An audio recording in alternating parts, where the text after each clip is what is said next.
across the UK. On DAB+, on your smart speaker, on your smart TV, and on your side. This is Talk.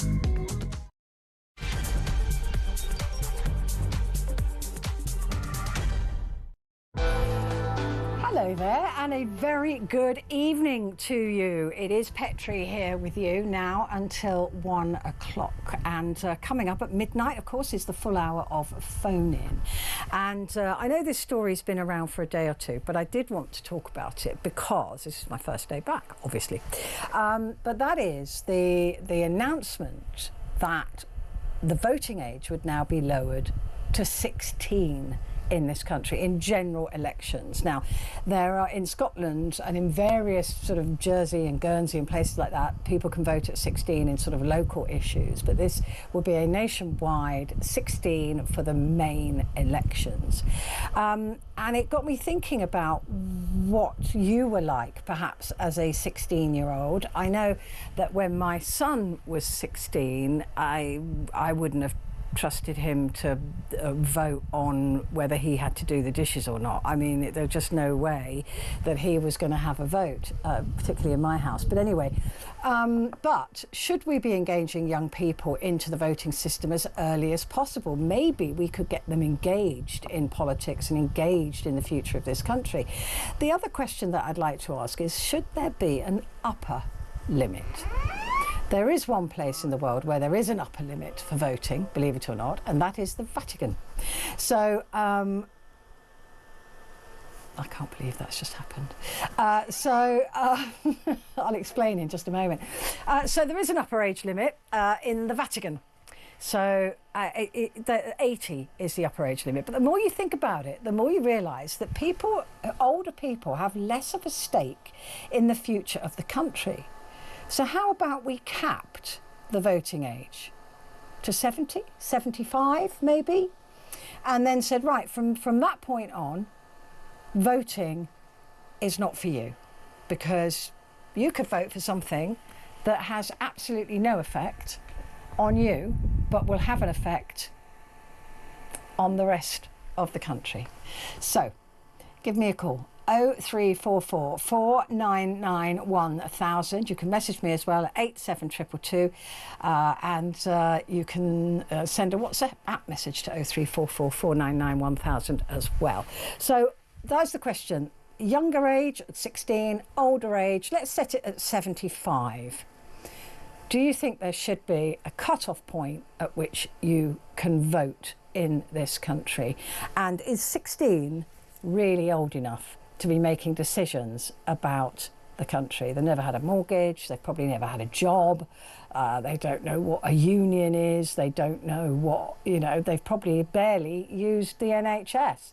Are they going to make the right decisions about things that really matter?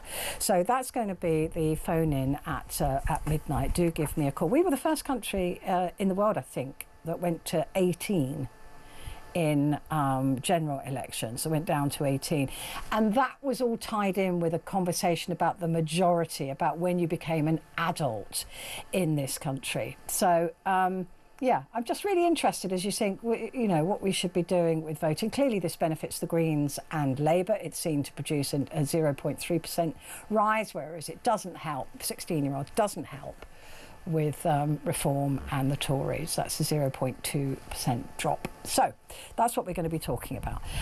Coming up as well, it is Michelle Polino joins us from LA to go through some showbiz news.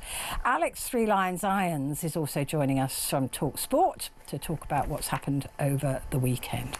Yeah, what I was complaining about then is there's no aircon here in the studio, so there's a little fan that I had pointed really nicely at my face, and then my technical person, who shall remain nameless, Sam, came in and turned it away from my face because it's making too much noise on the microphone. Yes, I know why. It doesn't help me though, does it?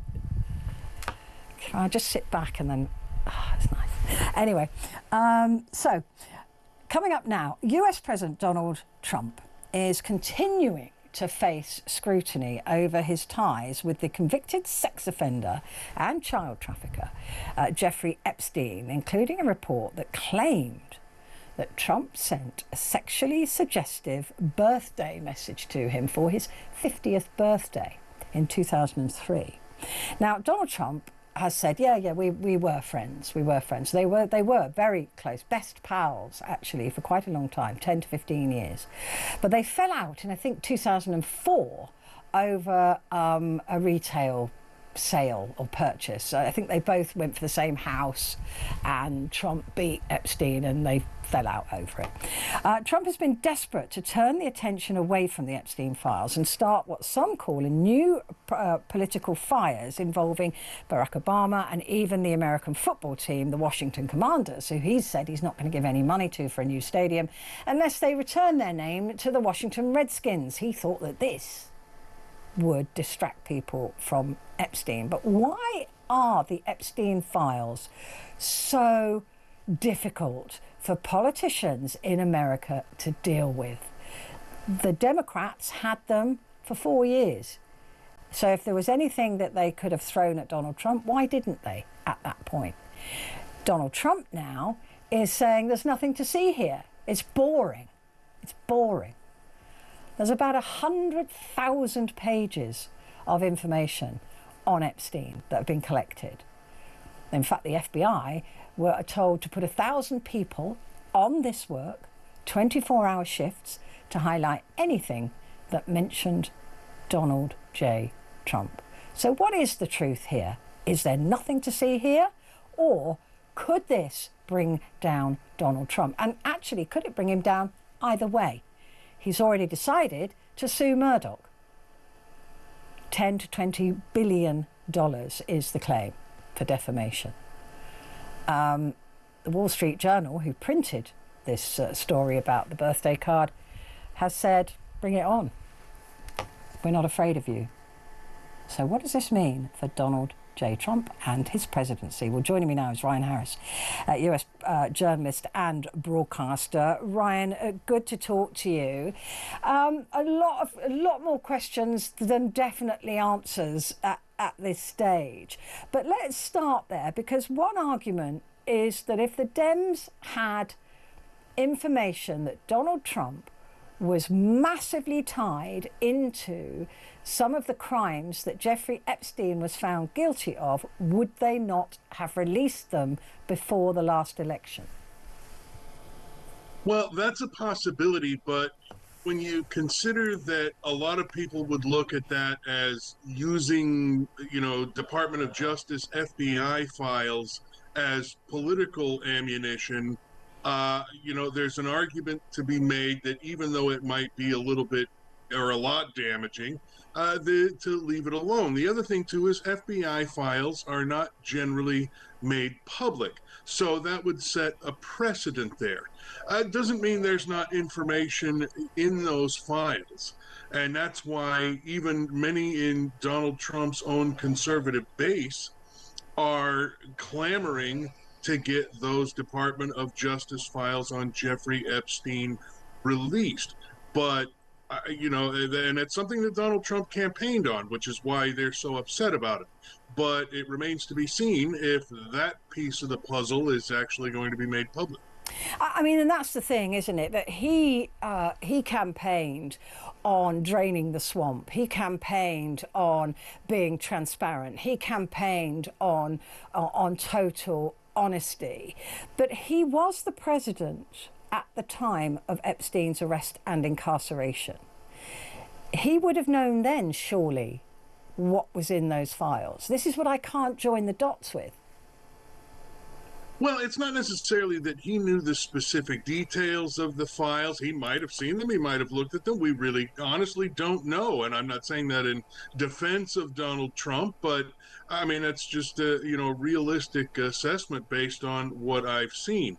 But, to our earlier point, too, it got me to thinking, I'm sure there are other prominent Republicans and other prominent Democrats that are probably listed in those files, and that's another reason not to release them, because you have the potential of doing more harm than good. But yes, Donald Trump did promise that these files would be released, and now he's backpedaled on it, and you've seen the story change.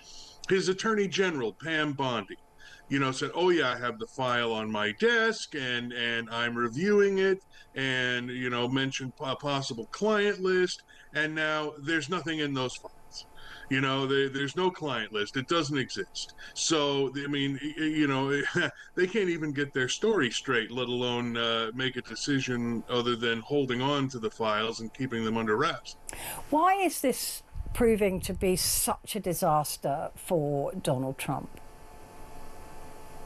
Well, again, it goes back to him making a promise. And it's not just that he made the campaign promise. A lot of these conservative broadcasters and podcasters, who are often called conspiracy theorists because they say, well, there's all this damning information in the files, have been calling for it for years. One of them is Dan Bongino, who's a former New York cop who became a Secret Service agent and then became a conservative podcaster and is now Donald Trump's deputy director of the FBI. And just a couple of weeks ago, there was a flap and reportedly a meeting with the White House Chief of Staff, Susie Wiles, and both Kash Patel, the director of the FBI, and Dan Bongino. And it was heated. And Bongino reportedly threatened to resign if these files weren't released and this didn't happen. And then the air has sort of, been cleared a little bit now. It seems Bongino's back to work. He took that Friday off, but this is still ongoing. And these guys have been calling for it for a long time. And that's why, because a lot of these people who support Donald Trump listen to these things.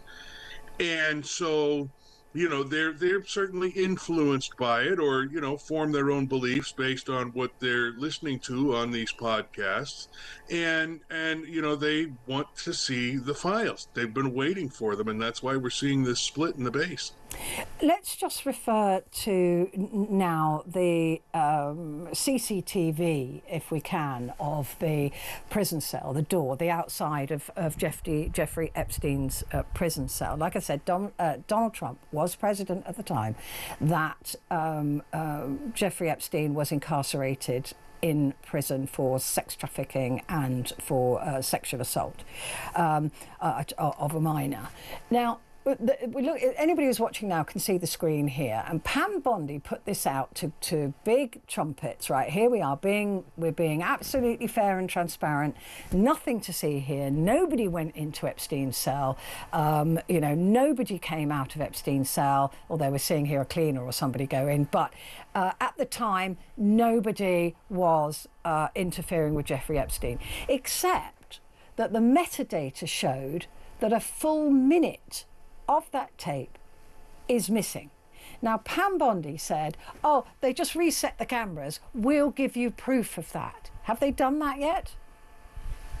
I don't believe they have, but your reference to the metadata, I believe, refers to a study by Wired magazine that shows that those are two separate pieces of video with the minute missing in the middle, run through an Adobe video editing program, which is commonly used in professional video editing, and that the metadata shows that it comes from two different sources. It's not even the same source of video. They are two separate videos that were cobbled together. Wow. Now, that Wired magazine review also hasn't been verified, or independently verified, I should say. I look at it like, lab research. You publish your research and then hope that other labs will perform the same studies and verify your research. And the same thing needs to happen with this Wired magazine look at the video.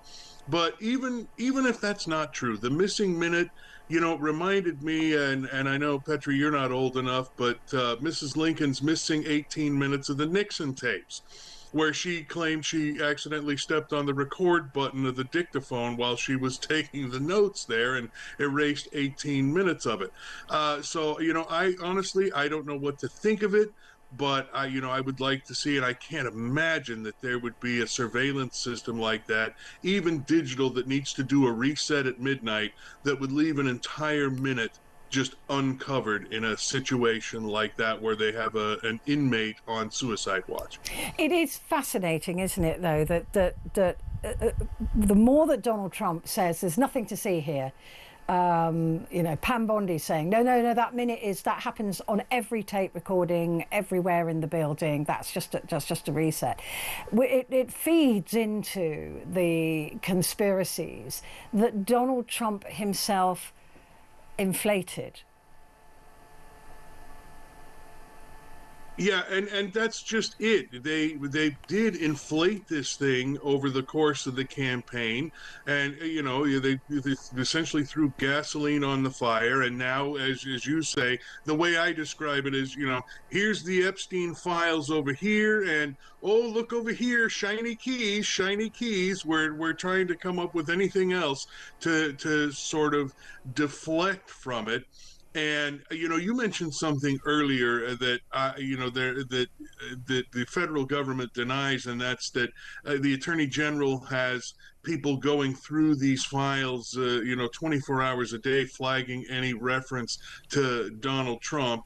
The Department of Justice has denied that that's happening, but it makes perfect sense that it could be.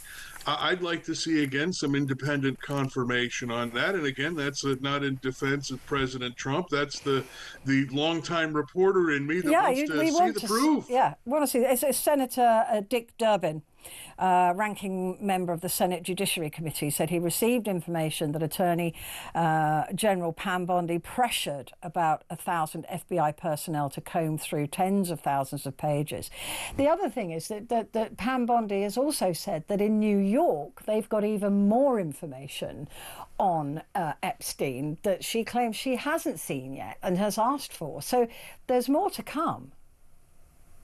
Absolutely. And, we haven't mentioned the Attorney General and the Department of Justice going into the courts and asking for the Jeffrey Epstein grand jury files to be unsealed. Which nobody's asked for, by the way. And nobody wants to see. They are not the files. No, the files they want to see are the FBI and Department of Justice files. But, I felt that it was fair to at least point out that this request was made, and usually grand jury files are kept under seal, and it's to protect witnesses and for a number of other legal reasons. But what we believe is that there's nothing in those files or that testimony that isn't already public knowledge. Yeah. So it wouldn't be a revelation of any kind like the potential revelation that we would see in the FBI file of Jeffrey Epstein. I mean, but also trying to unseal that grand jury testimony could take a couple of years. It could. And it gives Donald Trump the perfect, in a sense, excuse that well, look, I've asked for this. It's the justice system now. It's got nothing to do with me. In fact, it's already keeps saying, this is Pam Bondi, this isn't me. Well, it was my understanding that came at the request of President Trump that Pam Bondi do that. So, yeah, it did. Again, a case of a story changing, and it depends on which judge gets the case. If it's a federal judge appointed by Joe Biden, maybe they would be more motivated to act more quickly. Same if it's a judge appointed by Donald Trump, because we've seen Trump appointee judges rule against him in a number of these federal cases that have been brought on different policies. And you have to remember, too, the judge, just because they're appointed by a given president, regardless of party, a lot of judges, when they're on the bench, most judges are not political activists. They follow the law as they interpret the law, and that will sometimes include going against the hand that feeds you. Let's talk about the law. We can't talk about this story really without talking about the lawsuit that Donald Trump has declared he's personally suing the Wall Street Journal, owned by Dow Jones, and Rupert Murdoch, who also owns Fox Entertainment, it's known as Fox News, but it isn't. It's not got any journalists working there, by the way. But so this is a big fight. This is a big battle that Donald Trump has chosen to fight. He's chosen to fight it in Florida, which he thinks will be favourable to him. But he's looking at suing Murdoch personally. We're looking at between 10 and 20 billion. Has he gone for that figure because he knows that'll be thrown out of court? You know, I don't know if he's gone for it to get it thrown out of court or if that's just what he thinks, the amount of damage done to his reputation is. I mean, we've seen him go after other, news organizations, ABC News. And I'll tell you, you'll see a difference here. The suit against ABC News over George Stephanopoulos saying that Donald Trump had been found civilly liable for the rape of E. Jean Carroll, which was not true. It was simply that the judge had said there's enough evidence to make that case. There was no actual finding in the court. That was one that ABC would have lost. The suit against CBS over the manipulation or alleged manipulation of the Kamala Harris interview, you had 1,000 different lawyers in this country look at this one, and even me, who's not a lawyer, look at it and say, there's no way Trump would have won that case. You work in the television business. I've worked in radio forever. You know, it's 60 minutes because they don't have 180 minutes to play the entire interview. You have to edit it for time. And the claim came about because, not to rehash it all, but one part of her answer to a question was used in the promo and another part of the same answer was used in the actual interview. There's no way CBS would have lost that case, but they chose to settle.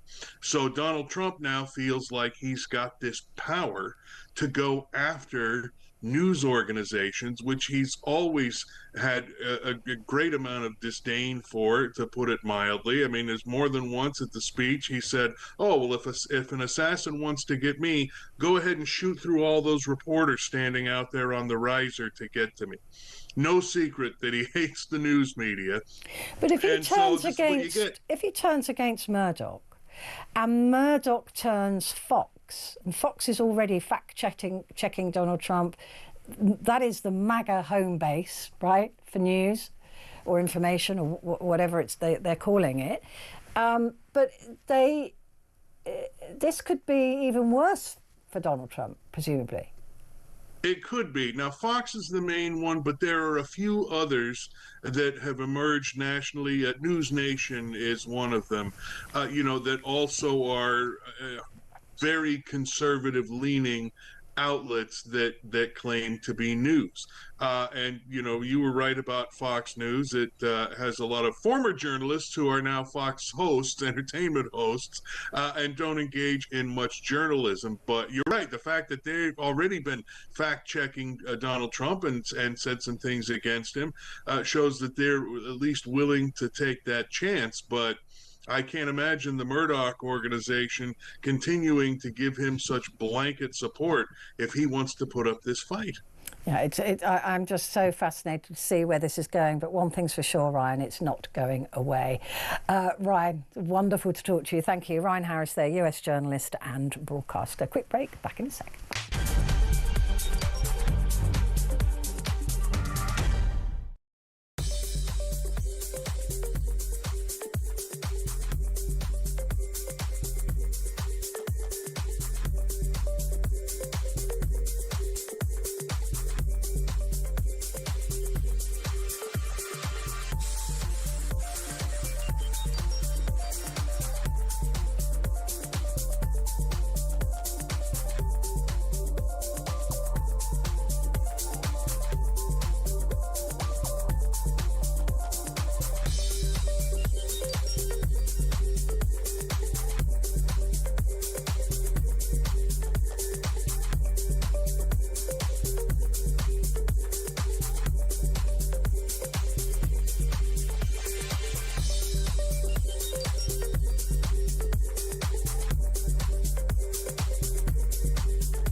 across the UK, on DAB+, on your smart speaker, on your smart TV, and on your side. This is Talk. Hello there, it is Talk and it's Petrie here with you until 1 o'clock. And coming up at midnight, we're talking about voting age. And we know that Labour now have gone ahead and said that they will drop the voting age to 16. So it'll certainly be at 16 for the next general election. There are places in this country where you can vote at 16 in local issues, like in Scotland, for example. But in the referendum, they were able to vote at 16. But at 16, what do you know about the world? Now, listen, I was brought up with a dad who was industrial correspondent. He was a journalist. He told me all about the news all the time. I was not interested at all. And at 18, I think I voted because I felt I should, because women had fought and died for my right to vote. So I thought, no, I'm going to vote. I'm going to always vote. But I didn't know what I was voting for. And more than that, I didn't really care. But is lowering the voting age actually a really good way to get young people to engage with the country, to see the country as belonging to them as well? Or is it just too young? 16-year-olds may not have had a job, certainly haven't got a mortgage, certainly don't probably know what banking is about, don't know what the NHS is about, don't know anything about unions, don't know anything. You know, what do they... Any lived experience they don't know. But then I suppose an 18-year-old also probably hasn't got any lived experiences either. And we trust them with the vote. And the other question is, should there be an upper limit? Because when people were voting, and certainly in the Brexit referendum, there were quite a lot of young people who couldn't vote, who were saying, hang on a minute, this is about my future in Europe. This is about my future. This is about the future of my country. This isn't about those old people's futures who are voting to leave. It doesn't matter to them. It does matter to me. So should there be an upper limit? Because actually, in your 70s or 80s, the future is behind you. You don't have a stake in the future of the country in which you are making that sort of decision.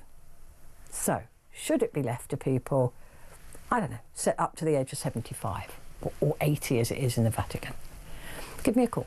0344 499 1000.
Across the UK, on DAB+, on your smart speaker, on your smart TV, and on your side. This is Talk. Hi, and you're with Petrie at the moment. And coming up, we have Michelle Pollino, the adorable Michelle Pollino. She'll be here from Fox News Headlines 24/7, entertainment reporter in LA. And coming up at the top of the hour, Cody Darla is here. comedy writer and podcaster. He'll be here to go through the front pages for you for tomorrow. Now, though, it is time to catch up on some sport with Alex Three Lines Irons, TalkSport producer and presenter. Hello, Alex, how are you? Hello, I'm good, thank you. I'm not anywhere near as glamorous as your other guests, which is a bit of a shame, but well, oh well. You know, I mean... I'm an ex-comedian, if that counts for anything. You have a certain glamour. I tell you what, though, your commentaries are brilliant. I love your commentaries. Oh, thank you. Really good. I used to use a lip mic in Bosnia when I had to directly put the sound onto the tape, if you like. Oh, wow. Yeah. Yes. And I loved holding a lip mic. It made me feel like I was a commentator at a sports thing. It is good fun, but I had a look on how much those things cost on eBay, and it's a little bit out of my price range. They are pricey. They're very expensive. Yeah, they're the microphones that give a real tone to your voice, actually, and you hold them up against your lip. That's why they're called lip mics. Anyway, just in case people... Yeah, that's good fun. I've been doing commentary for the London Broncos, which is a rugby league team in the RFL Championship, and that's something I've been doing. Honestly, really nice tone to how you do. I just thought I'd mention that because I've seen you doing it, and I thought it was good. Very kind of you, thank you. Well, yeah, I mean, credit where it's due. Now, drama for England women. What's happening? A lot of drama. So England last Thursday night they drew 2-2 to Sweden in the quarter-final stage of the Women's Euros. They came back from 2-0 behind. Stina Blackstenius, the Arsenal striker, scored the second goal for Sweden and had a hand in scoring the first one, which they did within the first 2 minutes. And England, it took them a long while. It took until the last 12 minutes for the first goal to go in, and then the second 2 minutes later. But the real drama happened during the penalty shootout, when it looked as though England had been knocked out of the penalties about 4 times before the end of the penalty shootout, as England won 2-3 on penalties, and both teams had a total of 9 penalties either missed or saved by the goalkeeper. It seemed like at one point nobody wanted to score. Sweden were in prime position to win the game. Their goalkeeper Jennifer Falk was brilliant during the penalty shootout. She saved 3 penalties in a row. England trying to go down to her right-hand side, and she saved every single one of them. She then went to take the last penalty and missed. She blazed it over the top of the crossbar, which gave England the chance to claw their way back into the penalty shootout. And it took until the 8th penalty being taken for both sides for England to progress to the semi-finals, to be able to retain their Euros championship. Of course, they won the last one 4 years ago.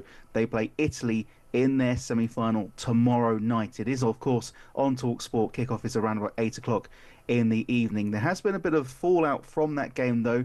England defender Jess Carter, she's been racially abused online since this game happened last Thursday. Players have had to rally around her to offer their support while ensuring they remain focused on their attempts to defend their European title.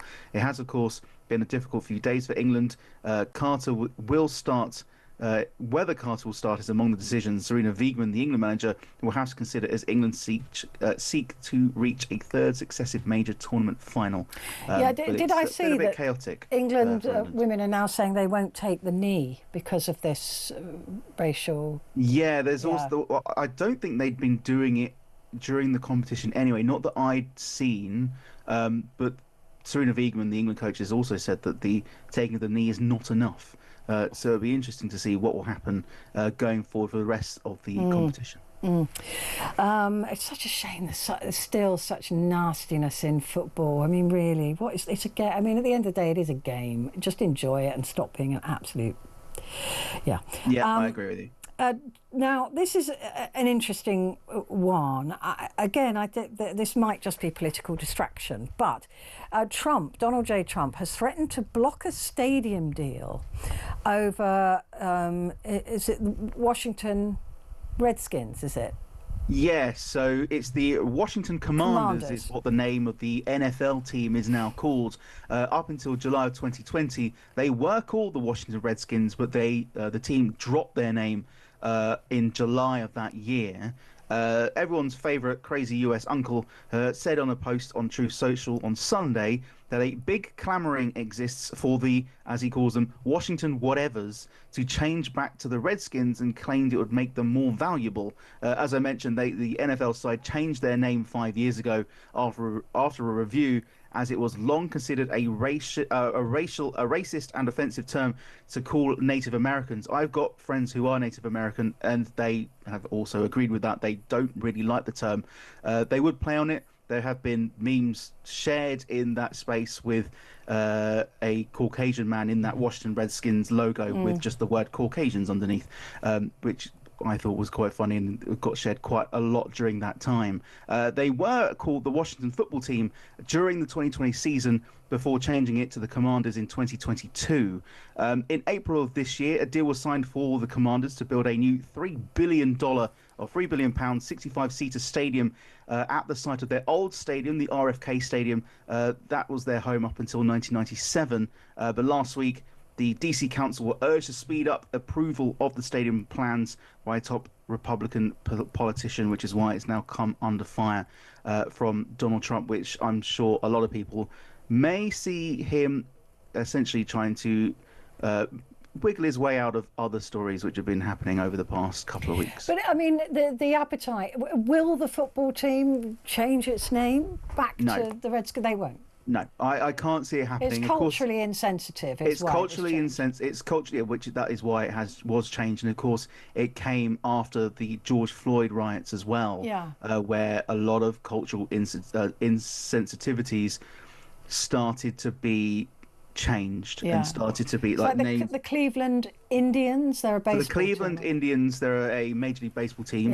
They were called, they're now called the Cleveland Guardians. They changed their name back in 2021, and their club president, Chris Antonetti, has told the publication The Athletic that it's not something that he's tracking or paying a lot of attention to. So they're not looking at changing their names. I don't think the Commanders will do either. And I know there have been other teams that have changed their name. There were also talks at one point of the Exeter Chiefs over here, the rugby union side changing their name, but they felt like it was unnecessary to do so. And that calling your team the Chiefs isn't really a derogatory term anyway. No. And also we don't have the same cultural background with the indigenous people of America. It just seems to me I mean, why would he say they'd be worth more money if they became the Redskins again? I mean, it is just preposterous. I honestly think it's probably him just trying to sweep things under the carpet, trying to make people talk about something else that's not currently another major story, which has of course been breaking over the past couple of weeks over there. And maybe there is a certain type of his voter base and the demographic that he's in that thinks that way, but times have moved on since then, and the Commanders are happy with their name. Some people didn't want them to change their name from the Washington Football Team. People thought that was a pretty unique name in itself.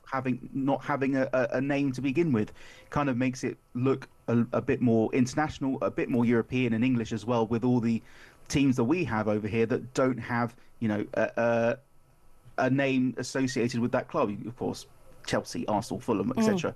And being called football team added a bit of class to them before they changed their name to the Commanders, which is still a pretty decent name in my opinion. I think it's a great name. Yeah, why not? Let's talk about the Open. What's happened there? Yeah, well, less than 1 hour after Scotty Scheffler teed off on Sunday afternoon, he'd effectively won his first Open title championship. The world number one was only walking off the fourth green, but the game was already more or less over. A starting four-shot advantage over the field had grown to 7 at a sun-kissed Royal Portrush in Northern Ireland. So Scotty Scheffler's won his first Open. There have been a lot of talks online comparing him to Tiger Woods with how good he's been over the past couple of years. He would also potentially surpass Tiger Woods' modern record of an 8-shot win. He achieved that in 2000 at St Andrews. That was the only question mark left remaining during the day. In the end, the 29-year-old fell short of that, but a 3 under 68 meant he won 17 under par, 4 shots clear of fellow American Harris English, who closed with 66. So a pretty good date for Scotty Scheffler wrapping things up in Northern Ireland. May I just say, by the way, that over the weekend we had a rather sad loss of the TalkSport team, and our golf correspondent, or one of our golf correspondents who's been with us for about 20 odd years, Bob Bubka, sadly, but we had news that he sadly passed away over the weekend. So I'd like to send my condolences to his partner Janice and to his family as well. Oh, that's certainly sad, isn't it? But listen, I've been thinking about buying you a new shirt. Have you? Yeah. Is it because I'm always wearing this one? Yeah. So I just wondered if... Okay. I have come back from football, to be fair, so no, I haven't had time to change. That was my segue into the next thing. It's the England goalkeeper shirt to be put on auction for £300,000. Yeah, so for anyone who's got any spare change at the back of their sofa, this might be for you. This is the shirt worn by England goalkeeper Peter Shilton in the Hand of God World Cup quarter-final against Argentina in 1986. This is set to be auctioned with an estimated sale price of, as you mentioned, up to £300,000. This is, of course, one of the most famous games in the World Cup's history. Diego Maradona used his left hand to lift the ball over the on-rushing Shilton to put his country ahead. And, of course, 4 minutes later, I don't need to remind you that he scored one of the greatest goals of all time against England, dribbling essentially from his own half past several England players to put the ball past Peter Shilton. The Maradona shirt from that game, his number 10 shirt, fetched a then record of £7.1 million at auction in May 2022. When asked whether he had cheated to score the opener, the midfielder said it was scored a little with the head of Maradona and a little of the hand of God. So Peter Shilton's shirt is set to be sold by a private collector from the UK as part of an auction expected to be held next July before the 2026 World Cup final. David Convey of Graham Budd Auctions said the jersey being auctioned had been verified through photo matching, with tops from games earlier in the tournament having been discounted as part of the authentication process. I can just about read my own notes at this point. As you can imagine, coming off his back in 100-degree heat in 1986, it has a wee bit of a whiff to it. Yeah, a little bit of... They haven't washed it then? They haven't... I would imagine that they haven't, but... Do you know what I did? I don't know why you would. With my son, I got my James Haskell to sign a rugby shirt. For my son, and then I washed it. Oh no, you didn't, did you? Mm-hmm. Oh no. Anyway, I certainly wouldn't be able to be trusted with. No. My dad came back with from work with a pair of boots worn by a then Fulham player, and of course I wore them. I shouldn't have, but of course I did. Even though they were a size too small, I had to play football in them. Yeah, they were very uncomfortable. Yeah, we're not very good at this, are we? No, I don't think so. Yeah, I'm not getting anything else signed because it'll probably end up in the wash. Yeah, there's no point. No. Lovely to see you, Alex. Thank you. And you. Take care, Alex. 3 Lions Irons there, TalkSport producer. Right, stay where you are because we're heading off to LA, and the delightful Michelle Pollino next.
Across the UK, on DAB+, on your smart speaker, on your smart TV, and on your side. This is Talk. Hello there, this is Talk, and it is Petrie here with you. And just a reminder that coming up at the top of the hour, Cody Darla will be here, comedy writer and podcaster, to go through the papers for Tuesday. But right now, I'm thrilled. I haven't spoken to her for ages, and I've missed her. Michelle Polino joins me now, Fox News Headlines 24/7 entertainment reporter in LA. How are you? I've missed you too, Petrie. I know, it's ridiculous. It's been forever, and I don't want to stay separated this long ever again. No, okay? It won't happen. I'll be having words with the producer just to make sure that this never happens again. Right, let's start. Oh my God, this programme is cursed, right? The Cosby Show. Oh, Malcolm Jamal weren't so sad. This news. It came across my desk earlier, and we waited to confirm it. He played Theo, obviously, the oldest boy of Bill Cosby and Felicia Rashad's characters on the Cosby Show. I grew up with him. We all grew up with him. Yeah, no. So, was this tall. His brother used to say, "What you talking about, Willis?" Is that the one? No. Not the one who said it, but the one... No? Right. Yeah. That's right. Yeah. But it's just sad news. We had to get it confirmed out of Costa Rica. I believe he was on vacation and he drowned. We don't have any of the other details yet. Yeah, really sad news. He has been a consistent actor ever since The Cosby Show. He starred in The Resident most recently. It was a pretty popular show on CBS, and Malcolm and Eddie. But yes, extraordinarily sad news. Just 54 years old, and he facially has not changed from when he was that little boy. He looks exactly the same. Yeah, he does, and he was such a likable character. Yeah. He was nominated for an Emmy. He was in all 200 episodes. Just a beloved actor, and nobody, I've never in my entire career heard anybody say anything bad about him. Oh, such a nice guy. I mean, it's such a shame, and also all the historical stuff now that we know about Bill Cosby himself. Right. I mean, that would have tainted his legacy a bit as well. Right. But I mean, it's so sad. Yeah, from what I've read as well, like you, he was just swimming and got sucked in by a riptide, and that was him. And people on the beach were trying to save him, but he was pronounced dead there. Just 54 years old. It is so sad. But this story, I tell you, this story has bounced around. I mean, it is the gift that keeps on giving, right? It is the kiss cam controversy continuing. This is the man, the CEO, and his girlfriend, his side piece, who was also the HR manager at the same company they worked in. I mean, could you imagine that? No, but they were caught cuddling in a very intimate way by a kiss, by Coldplay's kiss cam. But the thing is that interests me, Michelle, they were with other work colleagues. Yes, what the hell is that about? Right, they were in a work box.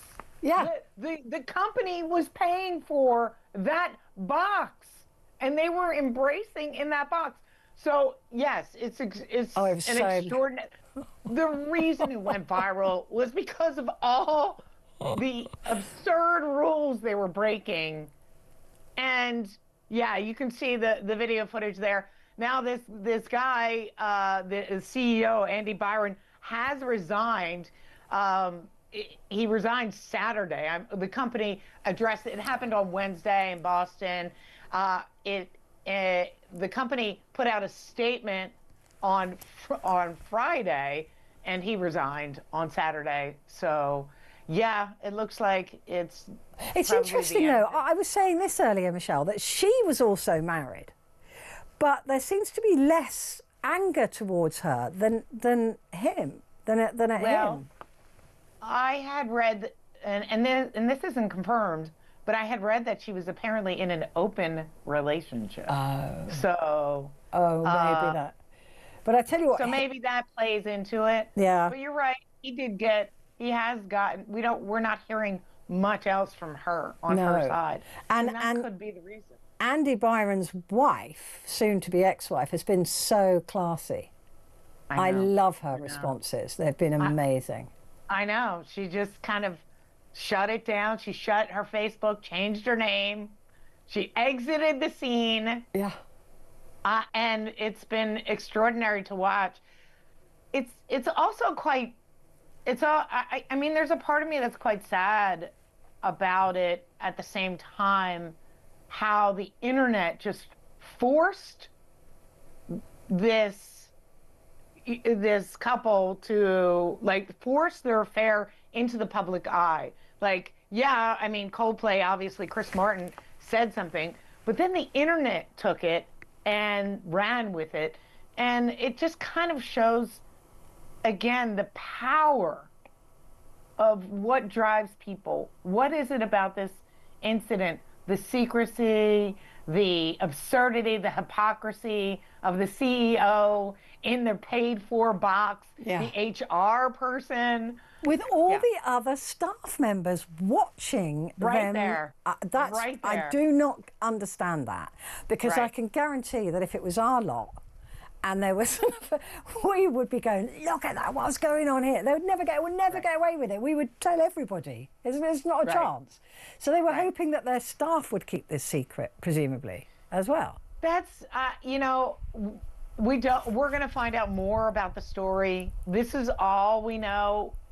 I'm now interested in their story. Yeah. Like, what don't we know here? How can other people keep that affair secret? Was this an affair? Like, what's going on? So there's a lot. But the way they reacted was hilarious. And Chris Martin saying, "Oh, they're either having an affair or they're shot." If they just stood there and waved or whatever, no one would have. If they waved, if they were just like, "Hey," but the fact that they just ran. It's just, it's hilarious. And the Coldplay is now saying, look, this is what we do, and that it's a very public place to go. So the warning's on you. It's up to you. If you want to be doing that, then we might film you. Put your lipstick on, put your makeup on, make sure you look pretty, because the camera's going to continue to roll. But the memes that are going around about this are unbelievably brilliant, and lots of other concerts and lots of other places taking the mick. I mean, I think Gavin Newsom has put out Donald Trump and Jeffrey Epstein hugging each other. They are the best. Wait, but there was one with Donald Trump and Nancy Pelosi. That was my favorite. That's great. I mean, I'm waiting for the Donald Trump Hillary one, or the Kamala AI memes during the election were fantastic. They were. They were like some of my favorite. That's watching so them like hug and kiss and seeing them. Oh God. Yuck. So gross. Gross. But the country's superstar Morgan Wallen has said, look, you can bring your side piece to us. We won't be filming you. He was just like, listen, bring it. We're not going to put you and your side pieces up on the kiss cam. And then he said, we don't condone cheating. I've often wondered, because that's a uniquely American thing, right? This kiss cam thing. Yes, it is absolutely. Yeah, I've often wondered why this is. You see a big stadium and people who are sitting next to each other, and everyone goes kiss, kiss. They probably don't even know each other or like each other, and they've got all of this. It's very peculiarly American. Yeah, it is a bit weird now that you think about it. We are an odd lot. We're an odd lot for sure. It's odd. It's very, very strange. Stephen Colbert, he has now, I like watching his stuff, by the way. I think he's a very good journalist, but he has been let go by CBS. This current season that he's on will be his last. Many people are suggesting that this is because of Donald Trump, and it certainly possibly is because of the money that CBS had to pay Donald Trump. Well, here's what the media is not saying. So the media is not saying that the show, the Colbert, it's the Late Show with Stephen Colbert. So he's more of a comedian than he's not necessarily a news person, but he's been very political ever since Trump came on the scene. The show was losing $40 million a year. He was losing to Jimmy Kimmel in the late night shows in the key demographic, the advertising coveted 18 to 49. Even though like there's like the ratings in America are wild. You have two types of ratings. You have 55 and older, and then you have the coveted key demographic of 18 to 49. He was losing in that key, although he was number one in the older demographic. Colbert's salary was $20 million. The show production cost was $100 million. CBS said, we just can't justify it. Now, is the timing good? It comes right after, the Trump administration, CBS News, the news outlet, had paid Donald Trump because of the lawsuit, because Trump sued the news outlet 60 Minutes because they edited a Kamala Harris when she was running for president. They edited a lot of what she said out. And that was what Trump was suing them for. Plus, and here's where it gets sketchy, Trump also had to approve a merger for CBS's parent company, Paramount Plus, with Skydance Media. So, yeah, there's all these factors in here. It doesn't really look good, but Colbert was really losing in late night. Yeah, and look, 20 mil a year, he's probably got a piggy bank somewhere that's got a few dollars in it. I'm sure he'll be fine, and somebody else will pick him up, I'm sure. Michelle, I love you. Thank you. Great to see you. Michelle Polino there, Fox News headlines, 24/7 entertainment reporter in LA. Stay where you are. Papers next.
Across the UK, on DAB+, on your smart speaker, on your smart TV, and on your side. This is Talk.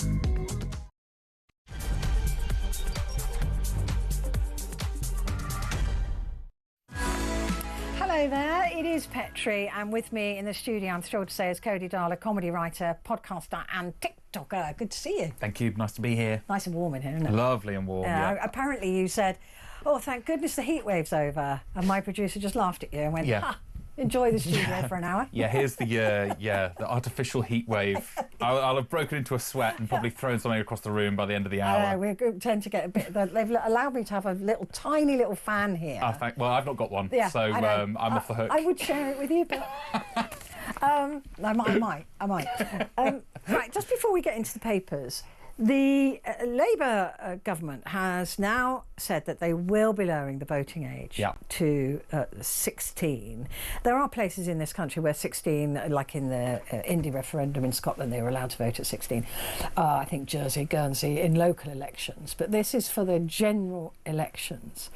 Do you think that 16-year-olds, I'm just trying to remember what I was like at 16, really have any sense of the real world?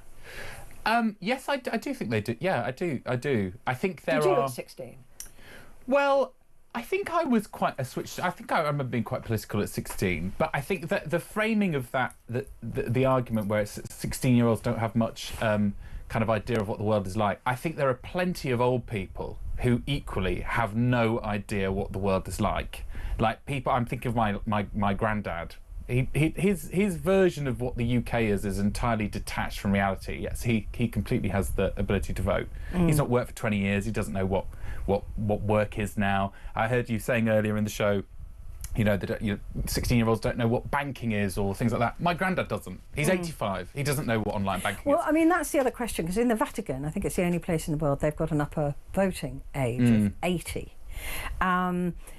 And I was wondering, that question as well is if we're looking at the lower end, maybe we should look at the older age as well and say, look, that is not your future anymore. It's like with Brexit. Do you remember with Brexit, there were a lot of younger people going, hang on a minute, these people are voting against my interests, not against their interests. They're not going to be around for very much longer to see. And it was the demographic of voting against the European Union, where a lot of people who voted originally for the EEC in the 70s, and therefore they felt cheated by that. So it was a lot of people were saying that demographic was wrong, that older people were voting against the interests of younger people. Do you think there should, if you don't think there should be a lower age limit, should there be an upper age limit that says that your granddad can't vote? My instinct is no, because I think, people voting in ways that you disagree with shouldn't be a reason to take the vote away from them. I know the whole idea of being invested in the future and things like that. I don't think people should have their vote taken away in the interest of democracy. But I think old people could do a lot more to not be so bloody selfish when they think about what they're voting for. Ultimately, if the argument around a 16-year-old is life experience, then a lot of life experience teaches you that it's not actually always about what you think is right and what's going to affect you, that you often have to think about society. So in that vein, I think old people should maybe take heed of their life experiences and not vote so individualistically. I don't think the right way, it would undermine the argument for democracy that everyone should have a vote. And equally, it probably undermine giving 16-year-olds the vote if you say, because what you're saying is that there's a trend of older people voting against younger people's interests. That's not the reason for removing the vote. Well, going back to the 16-year-olds, obviously this is to benefit Labour. This is what they see is it's going to benefit Labour. In fact, statistics have been done to show it'll increase Labour's voting by 0.3%. It'll reduce the Tories and Reform by 0.2%. So a lot of people are saying, well, they wouldn't be doing this if it wasn't somehow sort of gerrymandering the votes or skewing the votes. They're only doing this, and this is why they did the referendum in Scotland, because they thought it would give them those voters who would want to see an independent Scotland. Is this just fiddling the numbers? I don't think. I think there's an argument to be made for that, but I think there's equally, like, boo-hoo, the Tories do that as well with voter ID and things like that. They know that the people who are least likely to have voter ID are people who would skew Labour, kind of immigrant communities and things like that. They all do it. I mean, they all try and twist and I mean, the Tories have, old people vote for them in huge numbers and they vote more. Younger people should do better, but I think maybe there probably is an element of it doesn't hurt that most younger people would vote Labour, although I would maybe say that that's possibly not as reliable a trend as it used to be. Well, young men are turning towards reform. They're turning towards reform, but also a lot of young people, incredibly worried about the climate crisis, will be turning to Greens, I think. It's Labour and Green that will benefit the most from these younger voters. But you're right, there's also right wing. But I don't think it's, or at least the argument, the winning argument isn't about politicising, what this demographic would most likely vote, who they would most likely vote for. I think it's right that 16-year-olds, if you're being asked to pay tax, that you should be able to decide who's taxing you. I mean, a 16-year-old maybe then it's only the 16-year-olds who are working who should get the vote. Well, because there'll be plenty of 16-year-olds who've never had a job, never had a paycheck. Right. There's plenty of grown-ups like that. Yeah, but barely have ever used the NHS because that demographic tends not to. Voting on issues like the NHS that they literally have no experience of. Yeah, but again, the extension of that argument is, well, you shouldn't be able to vote until you've on the NHS until you've used it. I mean, some people don't use the NHS till they're 80, if they're really healthy. Just because you haven't interacted with a public institution doesn't mean you can't appreciate the value of it.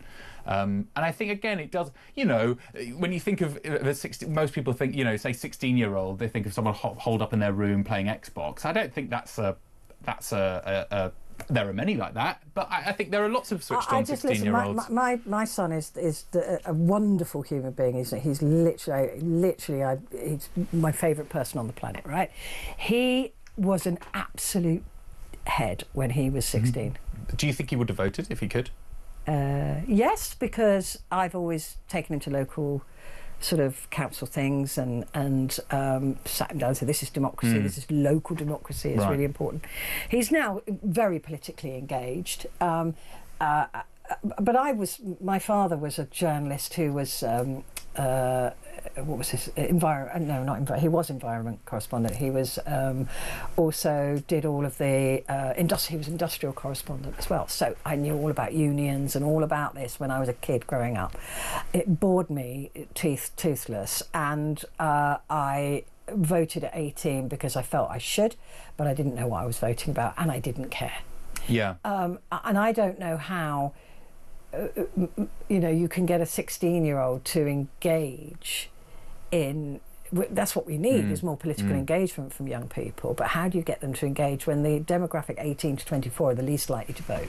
Yes, but that is also the crucial question of politics in its entirety, is how do you get people engaged in it? And that's why you have people like Nigel Farage storming in the polls, because actually people don't engage with politics no matter what their age. They look for, well, that's what Farage capitalises on, a lack of engagement, a lack of investment in understanding the nuances of arguments and how society works. So it's just the immigrants' fault. That sounds about right. So I'll vote Reform UK. I think it's you're absolutely diagnosing the right problem, but I don't think the remedy to that is denying 16-year-olds a vote. I think they are equally capable of understanding complicated political ideas and not understanding them as well as the rest of the electorate. I don't think there's a reason to deny them, really. They're smart. But they're smart people. Could we go younger then?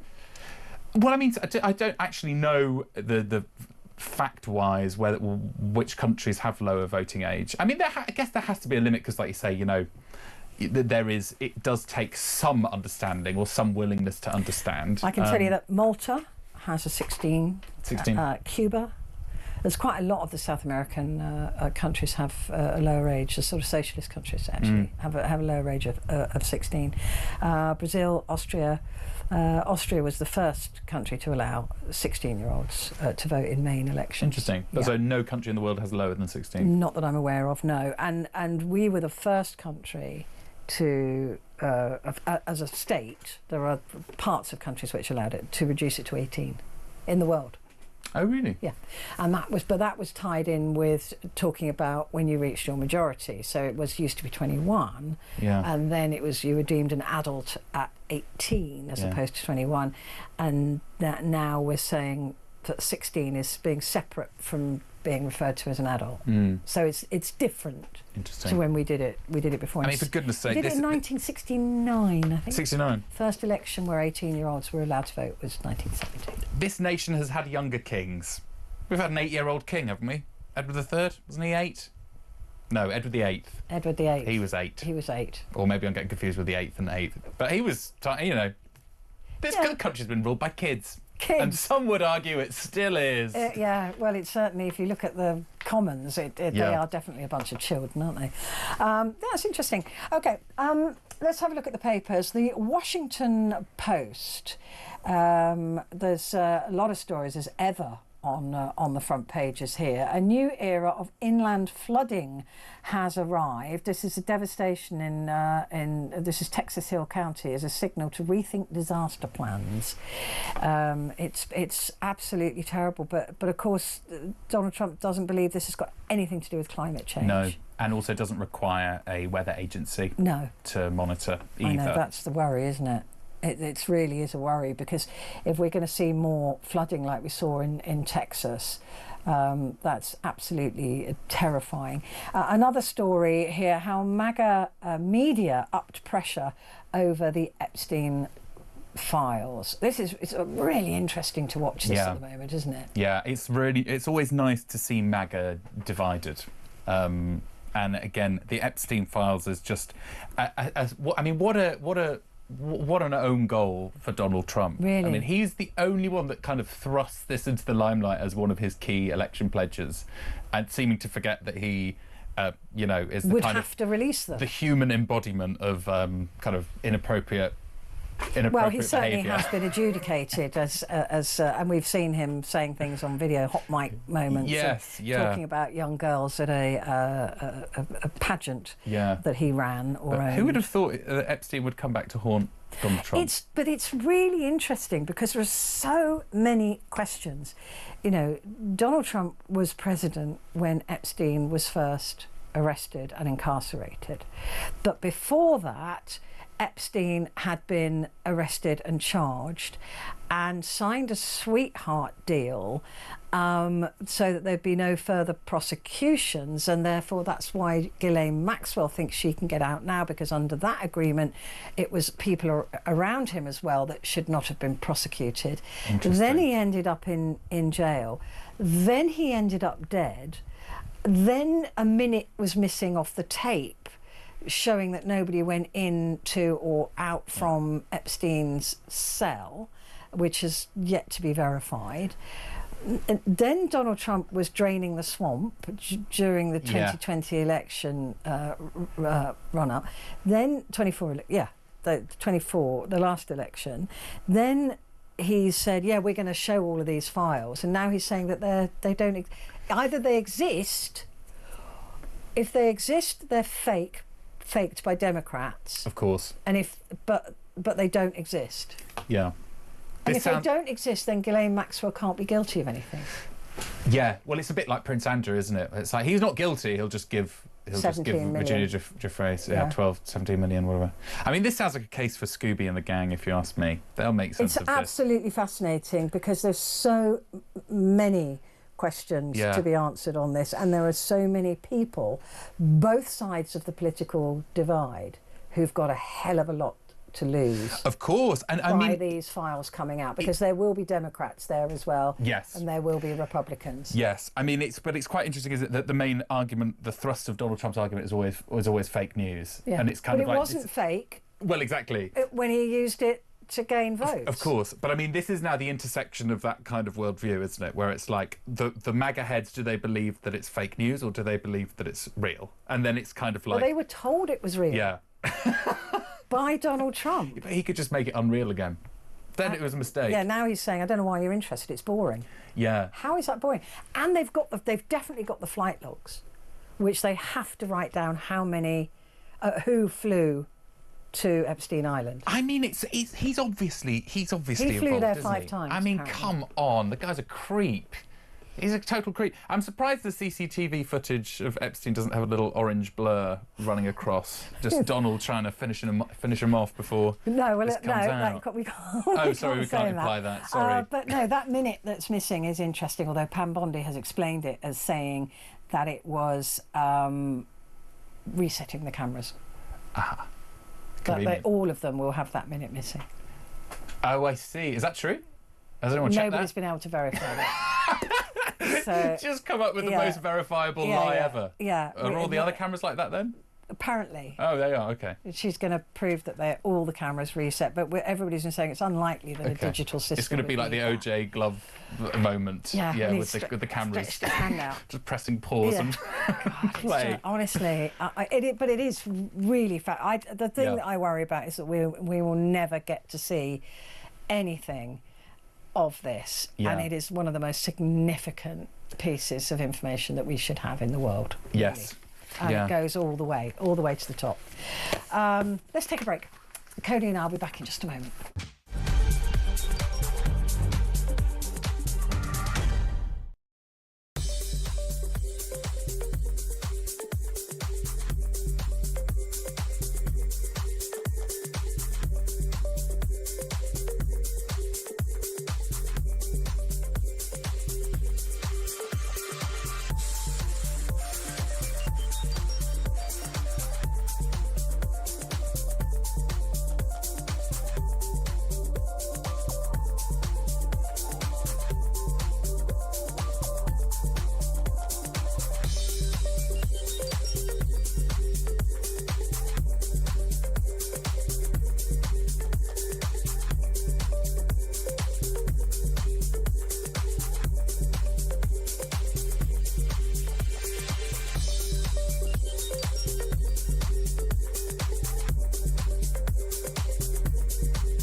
Across the UK, on DAB+, on your smart speaker, on your smart TV, and on your side.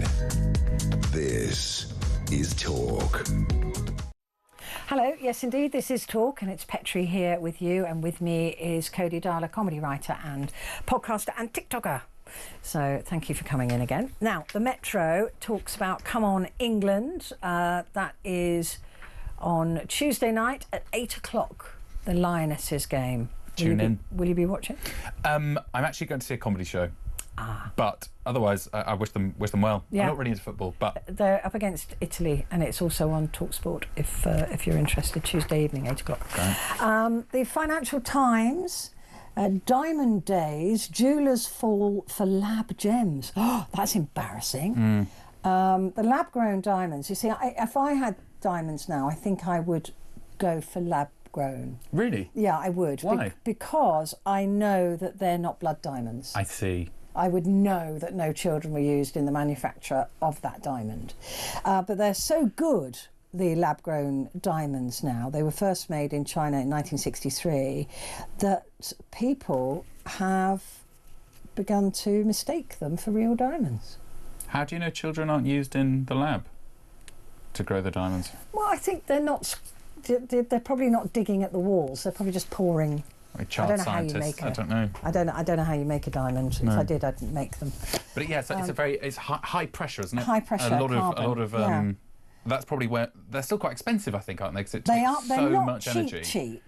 But they're cheaper than Yes. than diamonds. Fair In enough. 2020, a flawless 3-carat lab-grown diamond cost around £29,000. So that's half of its natural equivalent. By this year, the price had dropped to just £3,900, 1/8 of the previous level. And you know why? No. Supply and demand.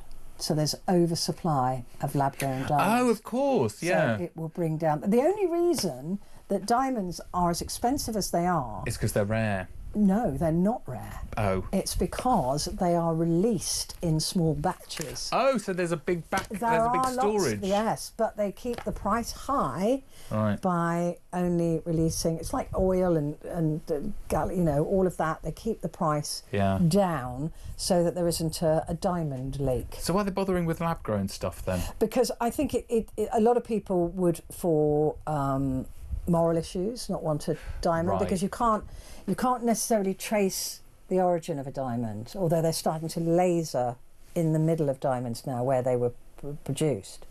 It's absolutely extraordinary what they're doing. But I wouldn't be happy considering that some of them might be blood diamonds, and a lot of them in the market are blood diamonds. It's the same with any metal in like batteries and things like that, isn't it? It's all a bit of a mess. Yeah, but I mean, lab-grown diamonds look perfectly brilliant, but they look nice. Yeah, they're falling. They're falling in value, which is because there's probably a lot of them on the market now. Britain to be charged by Brussels for sales won via 150 billion weapons fund. Yeah, so this is the weapons fund that Keir Starmer has negotiated access to. Oh, right. And so, but we have to pay to be in it. Yeah, we've got to pay to be in it because, it's an EU project. So why wouldn't we have to pay to be in it? So we have to pay. The EU aims to rally 800 billion.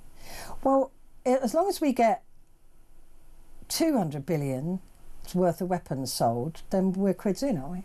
Yeah, I guess so. I think it's just one of those quid pro quo type things. Yeah. You're going to sell weapons or within the fund. If you're not in the club, you can't get into the clubhouse. Exactly. Every club has a membership fee, and if you're trying to skimp on the membership fee, you're going to be taxed on your sales. Yeah. Fairly straightforward. Yeah, what a shame though. But if we want in,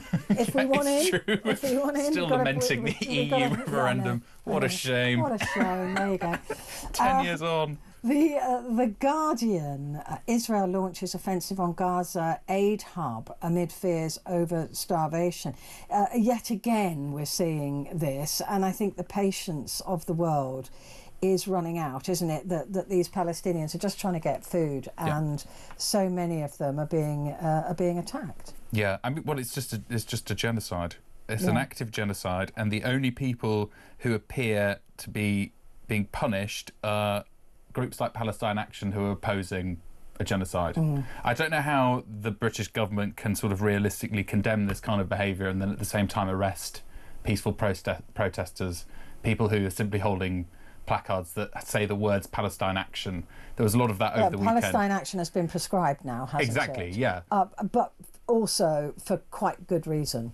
Well, whether there is. I think there's maybe a discussion to be had about that. But on what level peaceful protesters should become a prescribed organisation, and then as a result of that, people being prosecuted for simply saying they support it. Well, the level is, I suppose, if they are in any way endorsing, supporting, or funding terrorism.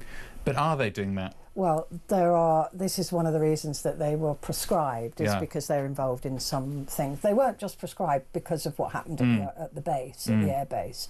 And a lot of people are saying, look, just look into what their connections are and what they've been doing before you side with them. I see. Okay, well, fair enough. But I mean, I think again, the point I'm making is but I mean, beyond the specifics of that case, this is a. David Lammy today condemned it, as I don't think anyone could realistically not. No, I mean, you can't. The UK has joined 24 other countries in signing a letter condemning it. That Netanyahu has obviously said is just helping Hamas. But this is, there's no other way. It's an active genocide. At the same time as bombing Syria and, I mean, it's the most atrocious. Horrendous. But, what an absolute catastrophe. This is interesting. Repay the cost of designer clothes, the Blairs were told. Tony and Sherry Blair were advised by senior officials to pay back thousands of pounds they received in discounts on top designer clothing to avoid public scrutiny while he was Prime Minister.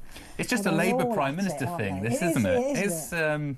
I guess it's because the Tories can afford their own clothes. Maybe. But Tony Blair was never poor. No, of course not, no. And Sherry Blair certainly wasn't either. No. But this is a classic left-wing thing. You get into power and then you've got to keep up with the Joneses. You've got to get your fancy clothes. And her fancy clothes. Yeah, exactly. Her photographer. A photographer. For, that goes around, takes photographs of her for publicity. Well, hey, it's the Instagram world, isn't it? I suppose so. And the other story on the front of the Guardian: broken water industry faces tighter oversight. I'll believe that when I see it. What again? What an absolute stinker. I mean, that's just reflective of Britain, that though, isn't it? And the state of capitalism in this godforsaken world. You've got an industry that literally was working just fine in national hands, handed over to private companies. Shareholders get millions and millions and millions in dividends, run it into the ground, and now all of a sudden we're in a state where literal feces is being pumped into all of our waterways, and all of our bills have to go up to pay for the shareholders' profits. Yeah. It's a disgrace. I mean, there's no better argument for nationalisation than really just that isn't. one single case. Yeah, and it is. I was listening to Fergal Sharkey this week. He's very knowledgeable. You heard him talking about this. He's very smart.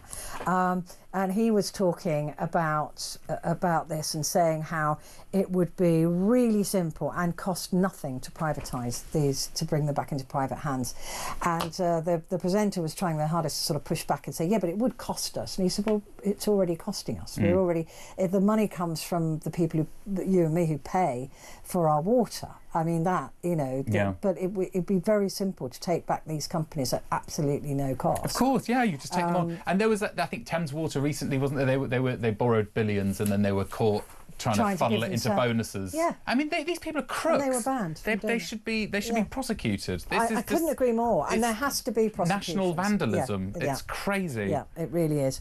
Right, the Independent, retirement age at risk in tsunami of pensioner poverty. Another review of pensions launched as Minister warns triple lock guarantee is costing $31 billion a year, and charity says workers who retire in 2050 will get £800 per year less than today.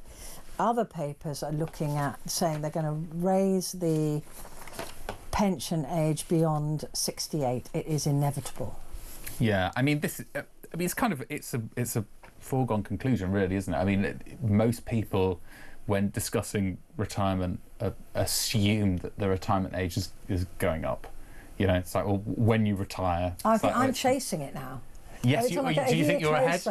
No, it moves. Really? Yeah, so I'll get. And somewhere, and then it'll go up again. I'll never. It'll be like that. Yeah, it's my cold sort of dead hand. Carrot and stick. Yeah, my cold dead hands. You might get it at your funeral. You'll get a little HMRC envelope. It's just unbelievable. But you know, people used to retire. Women used to retire at 60. Yeah. Now it's beyond 68. It's 68 at the moment, or 67 at the moment, going up to 68. But they're saying it'll be probably about 72. It's all just bleak, though, isn't it? It's all just the nothing. news is not fun. There's nothing. There's nothing. Like, you're going to work till you're dead. You're going to have water filled with poo-poo forever. It's terrible. Everything's awful. Everything is literally poo-poo. Let's take a break while we...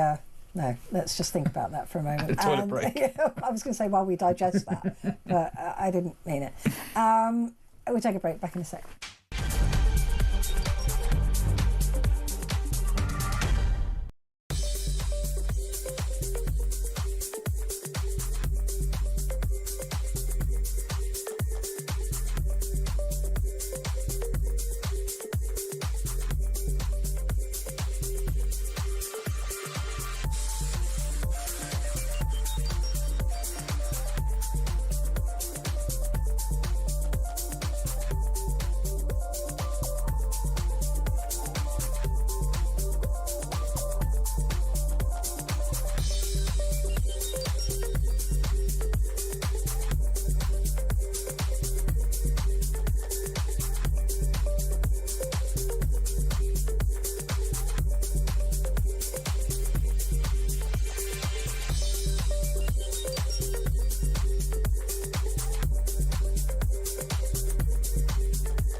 Across the UK, on DAB+, on your smart speaker, on your smart TV, and on your side.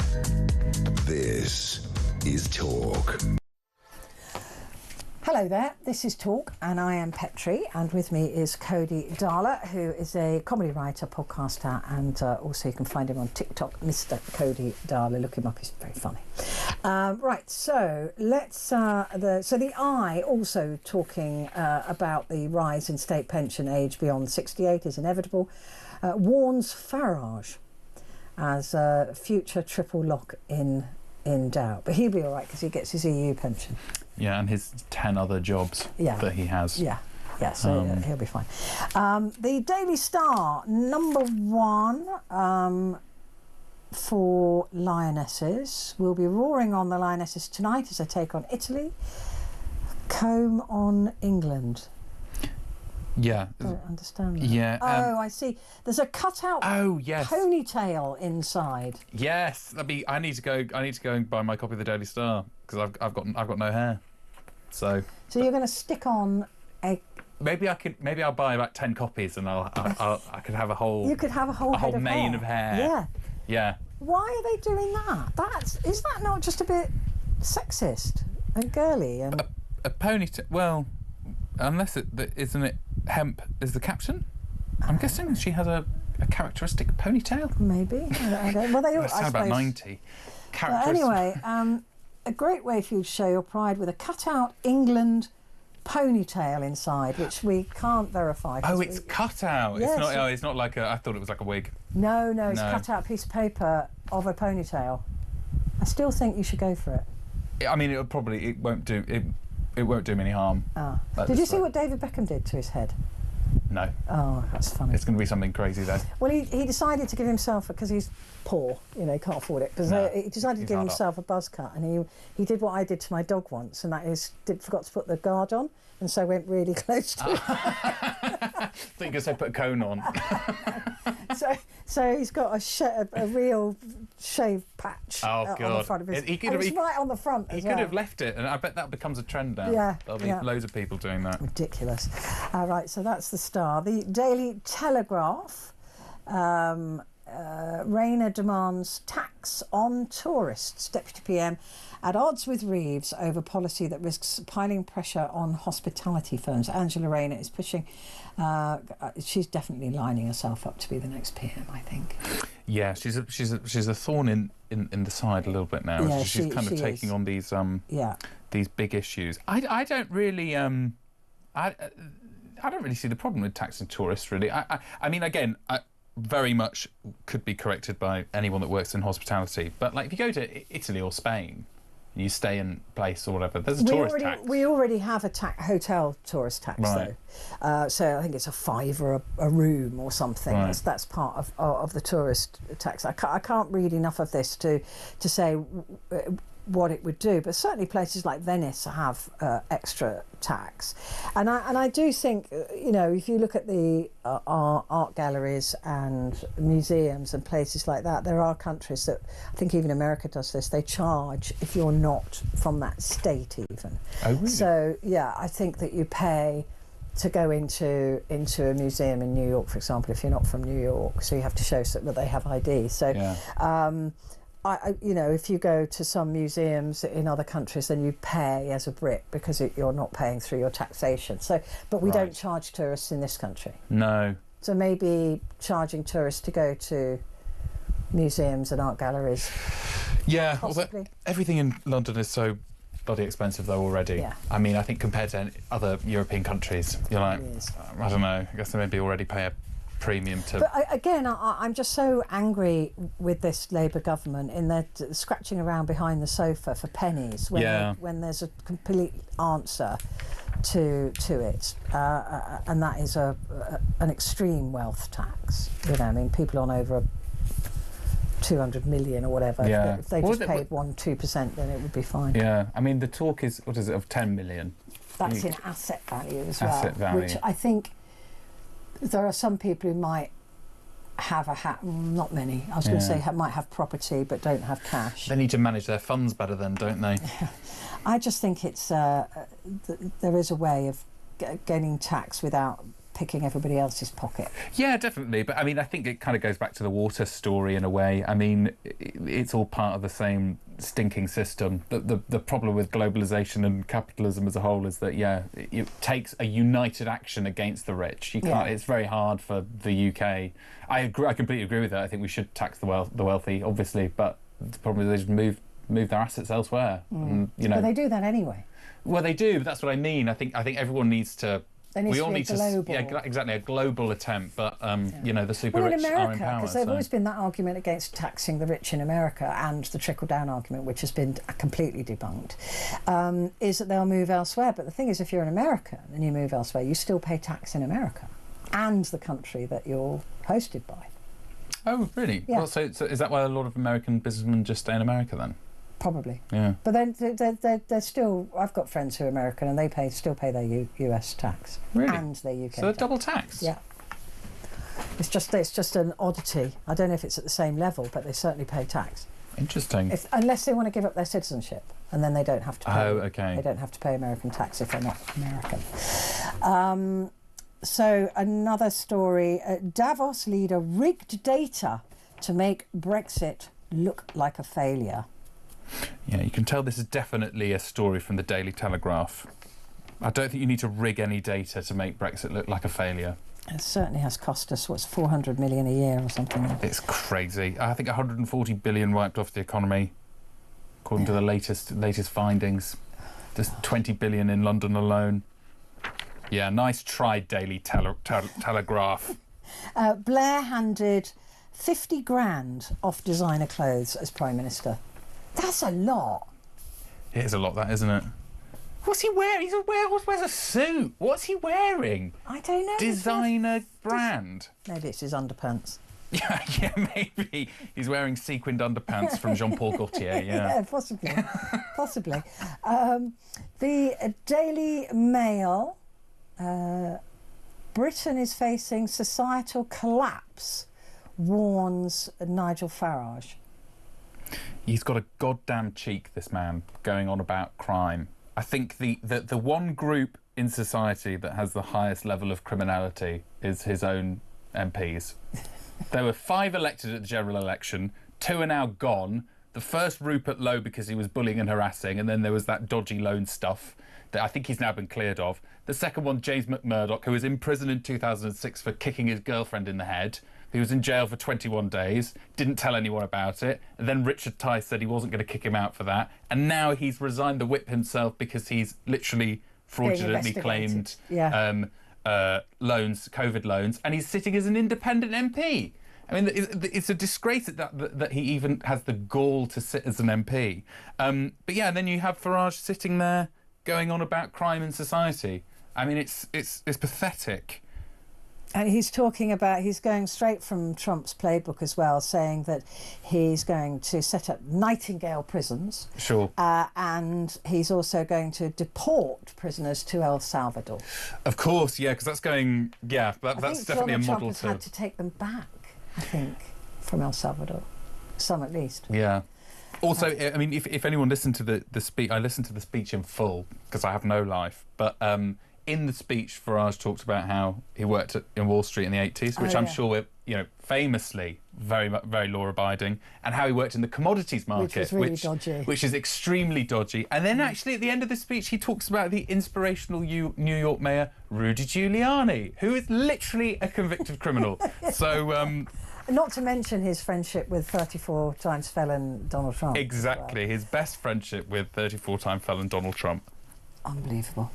The Times newspaper, Kiss Cam pair and the truth about our affair. This is just the gift that the internet gives us. This was the couple, Andy Byron, and I don't even know her name actually, but caught in a very intimate embrace, very cuddly, at a VIP box at a Coldplay concert.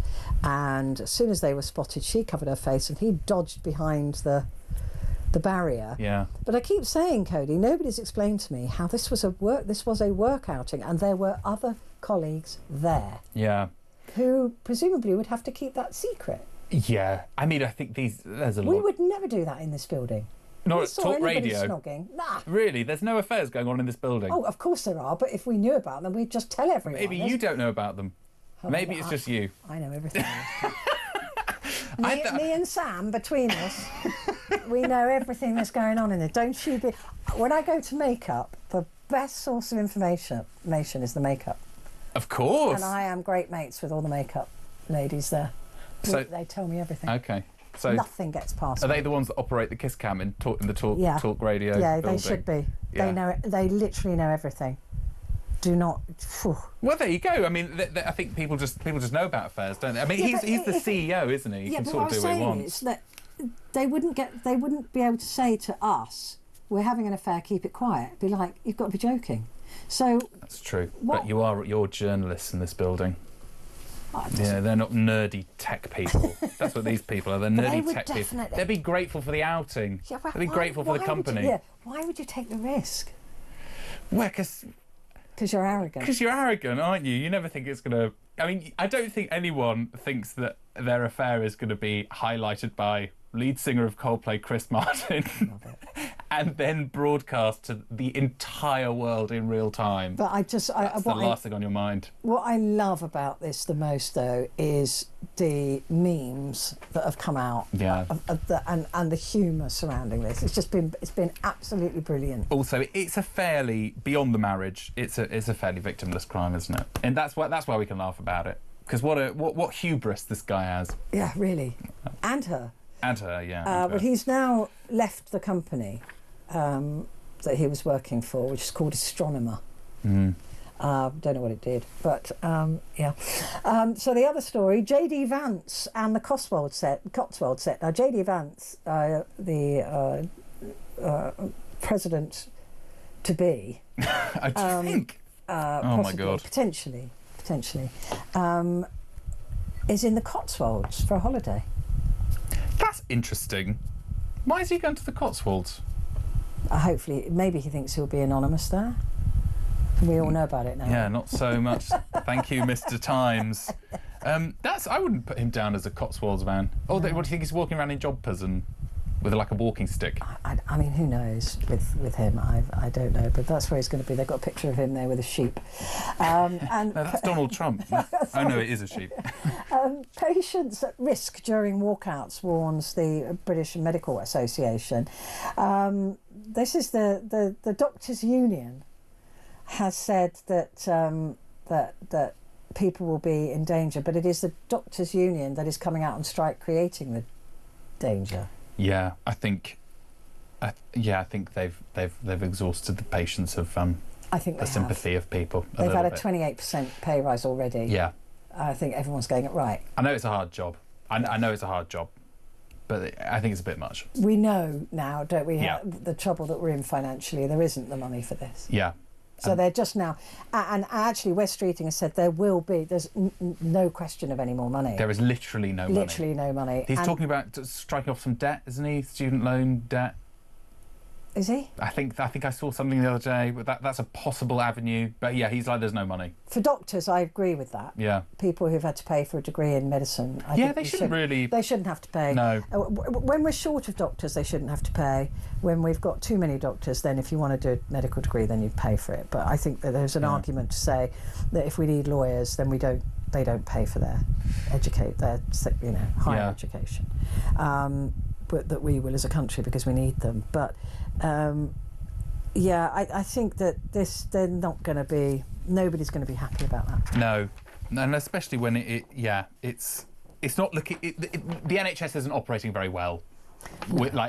To the point where I think their strike is maybe putting some lives at risk. Yeah, and it's going to cost 6,000 a day apparently, or is it 6 million? I can't remember. Big amount of money to get one consultant in, not just the whole NHS. I think to get one consultant, I think it probably is £6 million a day. Yeah. A reform has said that bobbies on the beach should be big, strapping male officers to strike fear into criminals. Ooh. That sounds like a little bit of a fetish dream. It does, yeah. Carry on, Reform UK. Lovely strapping big bloke. Look at that strapping Bobby. Look at that strapping lad. Yeah, and there's you actually. can arrest me anytime. There's a bit from Sarah Pochin, who's now Reform's justice spokeswoman. She said, "I never feel comfortable actually seeing two female officers together. I'd much rather see a great big strapping male police officer with a female. Wouldn't we all? Oh, with his truncheon in hand. yes. Yes, Yeah. very, Yeah. we know what their mind is on. Well, exactly. Smut.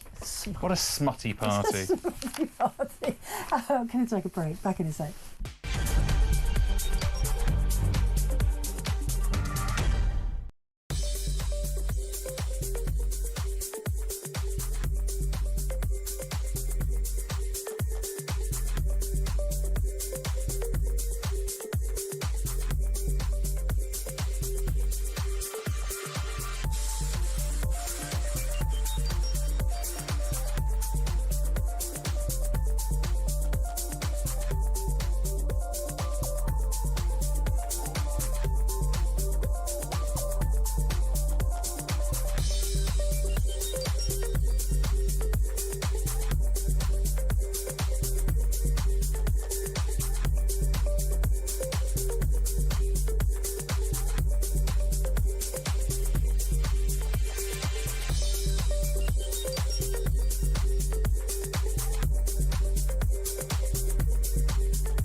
Across the UK, on DAB+, on your smart speaker, on your smart TV, and on your side. This is Talk. Hello there, this is Talk, and it's Petrie here, and with me until the top of the hour, it's Cody Darla, a comedy writer, podcaster, and TikToker. Can I say that? Is that part of a description? I don't know. I just want people to go and find you on TikTok because you're very funny there. Thank you. Yeah, I think TikToker. Yeah. TikToker. I think that's the thing. Yeah, as much as I hate it, Yeah. I think it's the thing. Well, they call it content creation. Content I'm a content creation. creator, but that makes you sound like I'm on OnlyFans. Yeah, it does a bit. Yeah. But yeah, you can show us that. But I genuinely, this is why I asked you to come in and do the papers, is I really genuinely think you're very good at it. So Thank you. I like it. I appreciate that. Right, let's have a look at the Mirror, the heart of Britain, as it's calling itself. The UK condemns aid attacks. This is the deadliest days yet in Gaza food queues. Fury over inhumane system. Foreign Secretary Lamy says there's no justification for killing starving children, and he tells PM Netanyahu, listen to 82% of Israelis who want a ceasefire. This is horrific. Yeah. And Israel is feeling so emboldened by its support from Washington. I just don't know how. I know why they're continuing with it, but I don't know how they think they can. I just struggle to see how they think they're ever going to come back from this on the international stage. I mean, Trump is going to be in power for another 3 years, and then after that, there is. I mean, I know there's an incredibly powerful Israel lobby in America, but I think I've said to you before on this show, like I think Israel have wiped out any semblance of support from multiple generations of young people ever, and this is literally a genocide that they're committing on the international stage, and there seems to be no ability of any leader across the world to stop it in any way. There is no accountability whatsoever, and they're literally murdering children, starving children. It's abhorrent. It's It's crazy. Yeah, like you said, what happened on October 7th, I think the whole world was on Israel's side against Hamas, and that was a disgusting atrocity. Of course. Absolutely, but you don't retain that level of sympathy and support by doing the same or worse. Yeah, of course, and also those two things can be true. I think that there are lots of people out there who maybe diminish the October 7th, but I'm not one of them. No. I think it is horrific. It's absolutely awful what happened then, but that doesn't. This is a genocide. But I think I don't really respond to this idea of a lot of the argument is this is I can't think of the word. It's not. They've gone too far in response to October 7th. I mean, that's an understatement. Yeah. I mean, in my mind, they're kind of two separate things. That this is an active attempt to destroy an entire nation of people. And when the discussion isn't around literally slaughtering them, it's displacing them in a policy of ethnic cleansing. And we're not paying attention to what's going on in the West Bank either, which is also pretty awful. But I mean, it's the reason that they don't want a ceasefire, or Netanyahu doesn't want a ceasefire, is because if he accepts a ceasefire, the hard right of his party will collapse the government, and he will then potentially face jail. Yeah. So this is when one man and his self-preservation has taken precedence over an entire nation state, or what is pretending to be a nation state of Palestine. It's a tale as old as time, really. It really Haven't is. we had that before? Yeah, we have, and unfortunately, he knows that that's the way to stay out of jail potentially, and certainly the way to stay in power is to continue with this fighting and say this is about Hamas. So the problem is you can kill every single member of Hamas, right? But you can't kill the ideology. So there will be another generation of terrorists. Well, that's after what they've seen. That's their justification for killing children. For the rest of time. They think they're a future Hamas soldier. Yeah. And he's a psychopathic lunatic. And unfortunately, there are more psychopathic lunatics in his government. Crazy. I was sort of saying in the news, what's these men that are just causing all this? Yeah. It's time that we just decided on a different way of life. We should at least give women a go. Yeah. I mean, goodness me, we can't do any worse. I mean, that is the truth of it. Yeah. The Sun newspaper, Oasis slam killjoys. Yeah, this is the story is there's a part of the park in Manchester where there are sapling trees. The council have planted sapling trees, and they're worried that all of the crowds are going to destroy them, which they absolutely will. And then Liam and Noel have gone mental and said it's just woke nonsense. So now people are going to be allowed to use that bit of the park, and they'll destroy the saplings. I don't know how anything just mild against anyone. What anyone's view is woke. Yeah, it's just woke. Trees are woke now, according to Oasis. Well, I mean, the thing is with this as well. I saw that there was, I think it was in Manchester as well, that there were young people who couldn't afford a ticket, couldn't get a ticket, or whatever, higher up. That's what these people are. Yeah, they're the free ticket people. They built the fence twice the height so you couldn't see the stage. Rock and roll. I mean, how mean is that? Yeah. They're already getting millions. Why does it matter if somebody can see over a fence? Because that's the only reason they're doing it, isn't it? So they can get millions. But they can't get any more people in there. Yeah. So I'd be like, if you want to watch it for free. Well, I guess maybe this is their way of saying, of kind of passing the buck. They're saying it's the council's fault for not letting people use the field. They're saying it's the trees' fault, whereas actually they're probably not bothered, are they? They just want them to buy a ticket instead. And I suppose also if you can watch it for free, why would you buy a ticket? That's probably what they're thinking as well. But it seems to be a lot of people who've probably never heard of Oasis in that picture, though. Yeah, I must admit. Yeah, the picture is of children. Yeah, you know what? I think they look like wrong-uns, if you ask me. They do look like wrong-uns. I'm being honest with you. They genuinely do, even though they're blurred out. You know what? Don't give them the vote. Yeah, that's what I say. Don't give them the vote. No. Yeah, those ones shouldn't be able to vote. What about a 50 million wedding? for the apple of Steve Jobs' eye, Eve Jobs will tie the knot with British show jumper Harry Charles in a £50 million wedding. Wow, that's an expensive wedding. That's a lot of canapes, isn't it? Yeah. How much did Jeff Bezos's cost? Was that because... That was over 100 million. 100 million. Well, there you go. They've got to keep up with Bezos. 50 million is a bargain. 50 million for a wedding. £50 million to a show jumper. I mean, if I were to get married, I wouldn't even bother with 50 quid. I think it's a waste of money. Yeah, well, it is. Yeah, I mean, it is a waste of money. Just go down to your local registry office, get married. Oh, does that not cost anything? It probably costs a couple of quid. I don't know. I don't know how much it costs. Should take the vote off of you, Petrie, with that kind of attitude. You see, you don't know how society works either. A couple of quid to get married at a registry office. I've been engaged a couple of times, but I've never been married.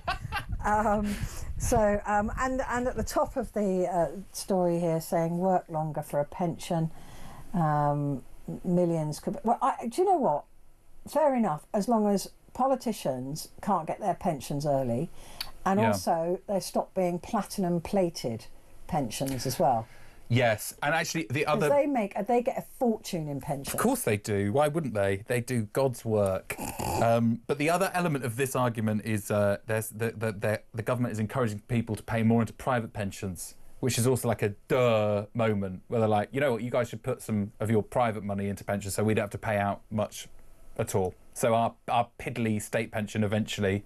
It'll probably come down to about 50p in 30 years. Then it's like, you've got your private pension. But who the hell at 16, 17, 18 goes, I must start saving for my pension? Well, I mean, certainly not in these conditions, because every other day you think the world's going to explode. But so, also, I've never been able to save for a private pension because I've always been freelance. Yeah. So you never know, where the next job is coming from. Yeah. I mean... There's no chance to keep a regular pension payment. No, you're right. I mean, no one's paying into a private pension. God, you've got me worried now. I was just have to set up a pension. Yeah, before you know it. Before you know it, Cody, you'll be 72. I know, I've lost my hair already. Soon a pension. I'll lose all of my money. It's all right, it'll probably be money. It'll probably be 92 by the time you get there. Yeah, probably. I'll still be doing TikToks to get by. Putting silly wigs on. Oh, cut out ponytails. Cody, thank you very much indeed. Thank you for having me. In a couple of weeks. Cody Darler there, comedy writer, podcaster, and please go and check him out on TikTok, Mr. Cody Darler. You will not regret it. Right, so coming up with me, it is you. So you and I are just going to be chatting away the next hour, and we're going to be talking about what it is to vote at the age of 16. It is going to be lowered to 16. Should it be lowered to 16? I don't suppose we've got a say in it now. But what kind of voting will we see? And while we're at it, should voting have a time limit on it as well? Because you've got older people who are probably voting against the interests of younger people. Should there be a top limit? There is only in one country, and that is the Vatican, which we know is famously stuffed with old men. So give me a call. I'd love to hear from you on this. 0344 499 1000.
across the UK.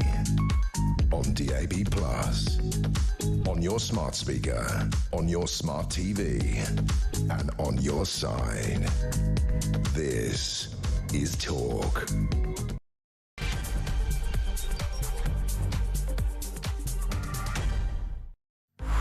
Hello there, it is Petrie, and it's good to have your company. It always is. This is my favourite part of the show, where I get to talk to you. I get to really test out what we really think of what's going on in the world, because I tend to make my decisions about what I think about the world when I've spoken to all of you.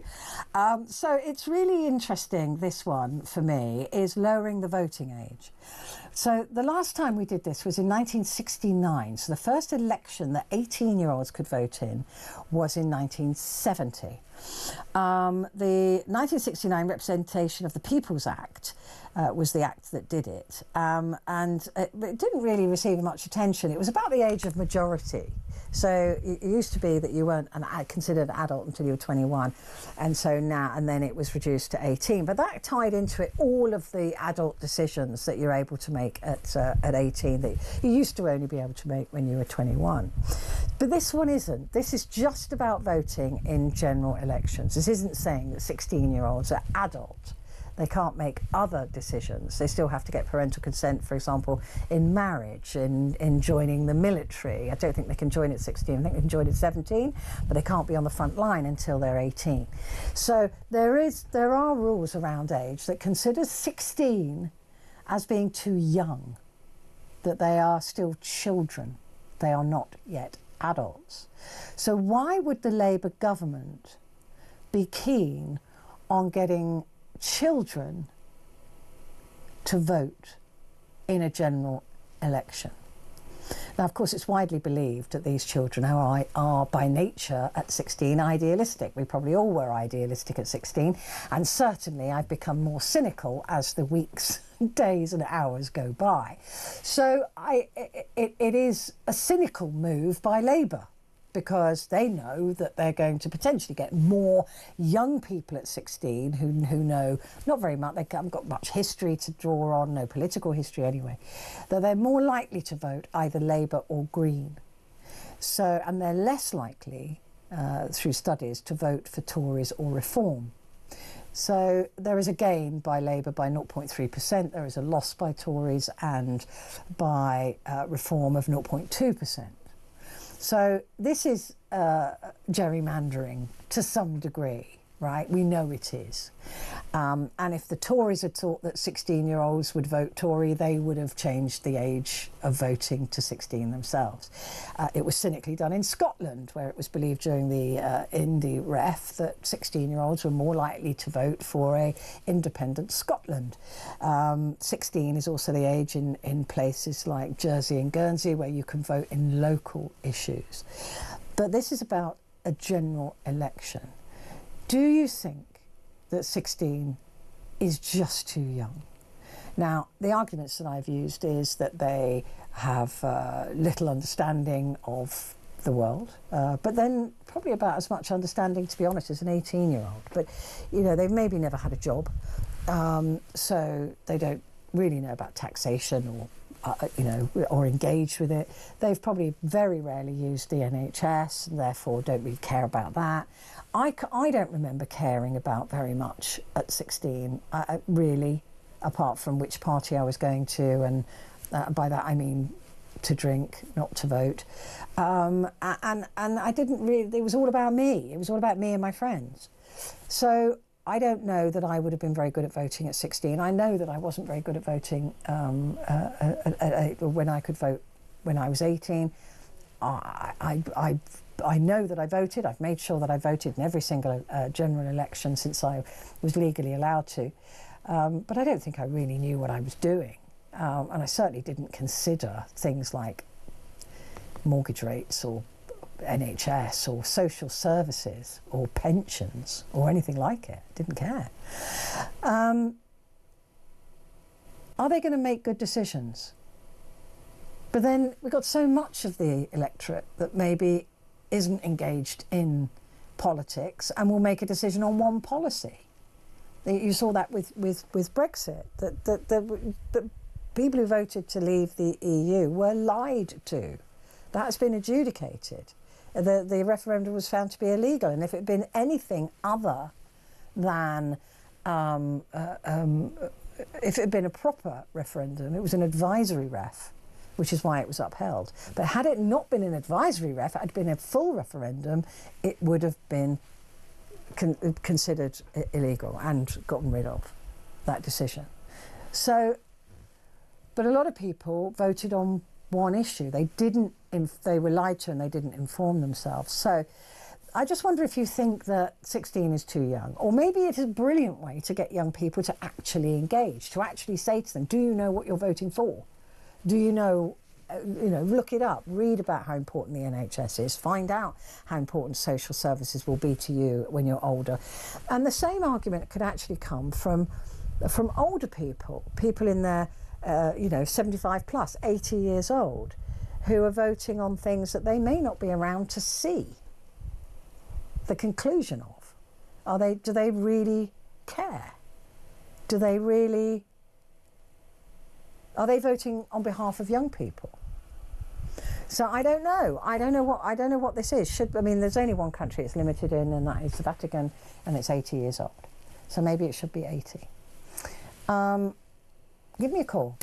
0344 499 1000. You can send me a message as well. If you put the word talk up front, then your message to 87222. You can also WhatsApp me on 0344 499 1000, and you can leave a short voicemail there as well if you don't fancy talking to me. But I'd much rather have a conversation with you.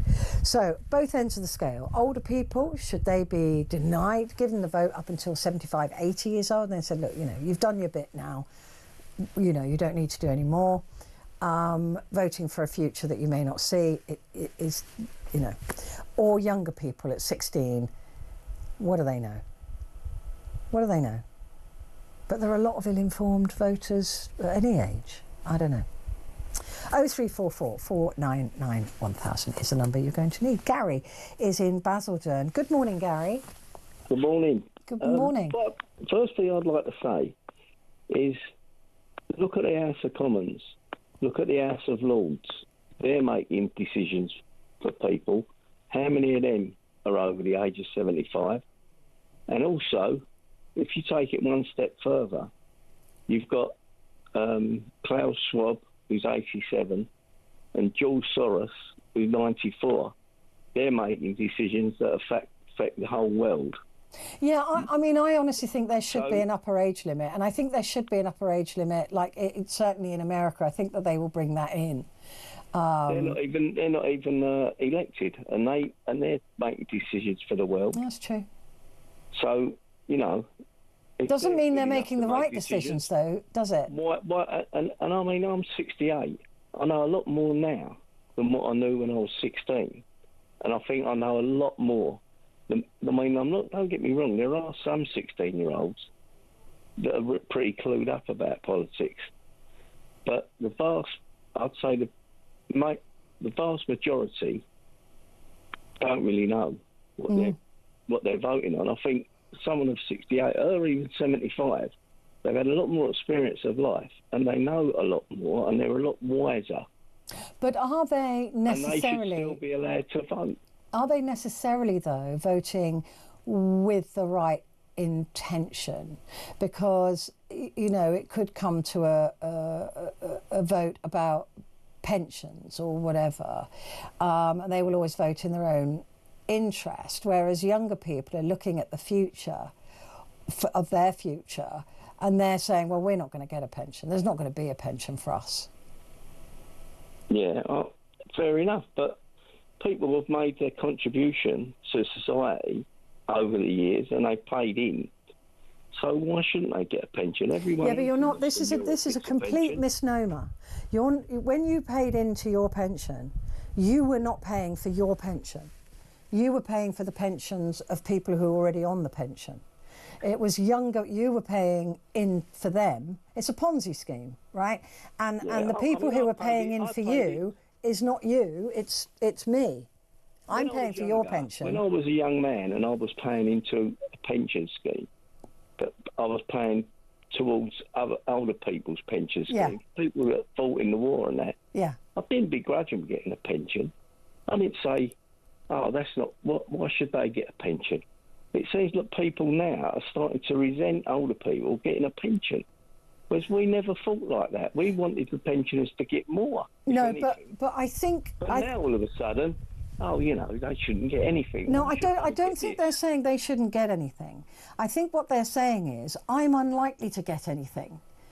You know, but my son's age group, right? He's 27, 28 years old.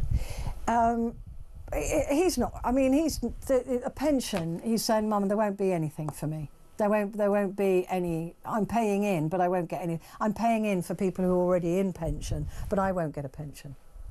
And he knows that. So there's younger people are looking and going, well, we're already learning that the triple lock will definitely go at some point because it's costing £31 billion a year. So it is unaffordable with the ageing population that we've got. And I don't think people go, oh, it's not fair that they're getting that. It's a case of going, well, I know I'm not going to get that. Yeah, so they're not going to get it. They don't want anyone else to get it. Is that what you're saying? No, I'm not saying that. I'm saying that the people are going, even I'm going, well, I'm not, the triple lock will be gone by the time I reach pension age. Even if I get there, because they keep putting it up, it's going to go up again to 72. So even if I reach pension age... I think the UK have got one of the worst pensions we have. in Western Europe. We have. But younger people can see that age increasing and that they're getting nothing, and yet pensioners are getting the triple lock, which is an incredibly generous... What do you want pensioners to do then? What do you want them to do to get, like, saying you want to give them an amount now? Do you want to freeze that pension and keep it the same forever so they never get an increase? No, because they would get an increase. You know, people are struggling. A lot of people that are just getting their pension, state pension, are struggling. Yeah, really, and a lot of younger people who are working are struggling. Just let them starve to death and die and say, oh, well, you know, doesn't matter. You think, you know, we can't afford to give you a pension anymore. You'll just have to... But that's what they're going to say to the younger people. Sunset and die. Yeah, but that's what young people want to do. No, it's not what younger people want to do, but they know that's what a government of the future is going to say to them. A government of the future is going to say to them, you need to work until you drop dead. Or what they're trying to do now is say, OK, young people, prepare. There will be no state pension by the time you get there, even though you're paying your national insurance now. Get a private pension. That's what they're telling them now. So what did I pay my state? What did I pay my national insurance for then? The people who were already retired. Yeah. So it's a Ponzi scheme. My bit. I done my bit for them. So why shouldn't they do it for me? The reason you pay why people get pensions is because as they get older, they're not capable of doing a full day's work, and they can't go to work. Yeah, I know. They're you know. So what are you saying? You're just going to leave them? I'm not saying that. I'm not saying anything. I'm saying that this is why the situation exists as it does. I mean, it would be wonderful if every pensioner got 100 grand a year. I'd love that, but it's not going to happen. How much money is wasted on giving people? There's a lot of people that are claiming benefits that don't need that benefit. I agree. They go to work. They don't want to go to work. I agree. Because it's more. And that's part of the reason that the triple lock can't be afforded. Going to work you get more money through benefits than you do by going to work. Yeah, and that's part of the reason that there isn't enough money for pensions. Well, so really, instead of like looking at pensions, perhaps they ought to do something about cutting people's benefits who are swinging the lead and not. There's nothing. No, they can go to work and they just work in the system. Yeah, I completely agree with you. A lot of people. Yeah, I completely agree with you. If they sorted that out, then perhaps it wouldn't look so bad when people get in their pension. But, you know, that's an easy target, the pensioners. Oh, well, you know. But it's 31 billion and rising a year because the ageing population in this country and the birth rate is falling. Yeah. So this is an insurmountable issue. It cannot be resolved. The birth rate's falling is because when you get, if you've got a couple and they've got kids, they can't afford to have too many kids because they've got to both work. Yeah. But if they pay and younger people are not going to have kids because they can't afford a house. More money to the main breadwinner and whoever, be it the woman or the man, then they wouldn't have to do that, would they? But do you not understand why younger people are moderately annoyed at having to pay into a system they will not benefit from? Well, what do you do then? It's just the whole thing collapse, isn't it? If they've got, But do you understand that though? Because I do. Yeah. Well, I don't want to pay into a system that I don't get any benefit from. Why should I? How are you going to solve that then? Well, you solve it by solving the myriad of issues and problems that you've mentioned, but also you've got to. I mean, it's very unpopular, but immigration is the only way to keep the numbers up. But nobody wants that either. So who's going to do the jobs that pay the national insurance that make sure these young people actually, when it comes to their turn and they've paid in their whole lives, like you have, like I have, they actually get some money out of it. It's like paying for an insurance scheme, that you can never claim on, paying your and it's a lot of money, national insurance now, and you're paying a couple of £100 a month into your national insurance, and you will never get that money out. It's hardly surprising that they're resentful of it, is it? Yeah, I can see their point of view. Yeah, but I don't think, I don't think the answer is just getting rid of pensions. You can't do that. Because there's too many people that can't go to work. They're too ill to go to work. They're too old to go to work. No, I know. They've worked all their lives. Yeah, as these young people will do as well. In fact, they will work longer. Because like you couldn't retire till you're 68. You're right? 67. What age did you retire? So what, sorry? What age did you retire? 67? I'm still working. Oh, you're still working? I can't afford to retire. But what age can you retire?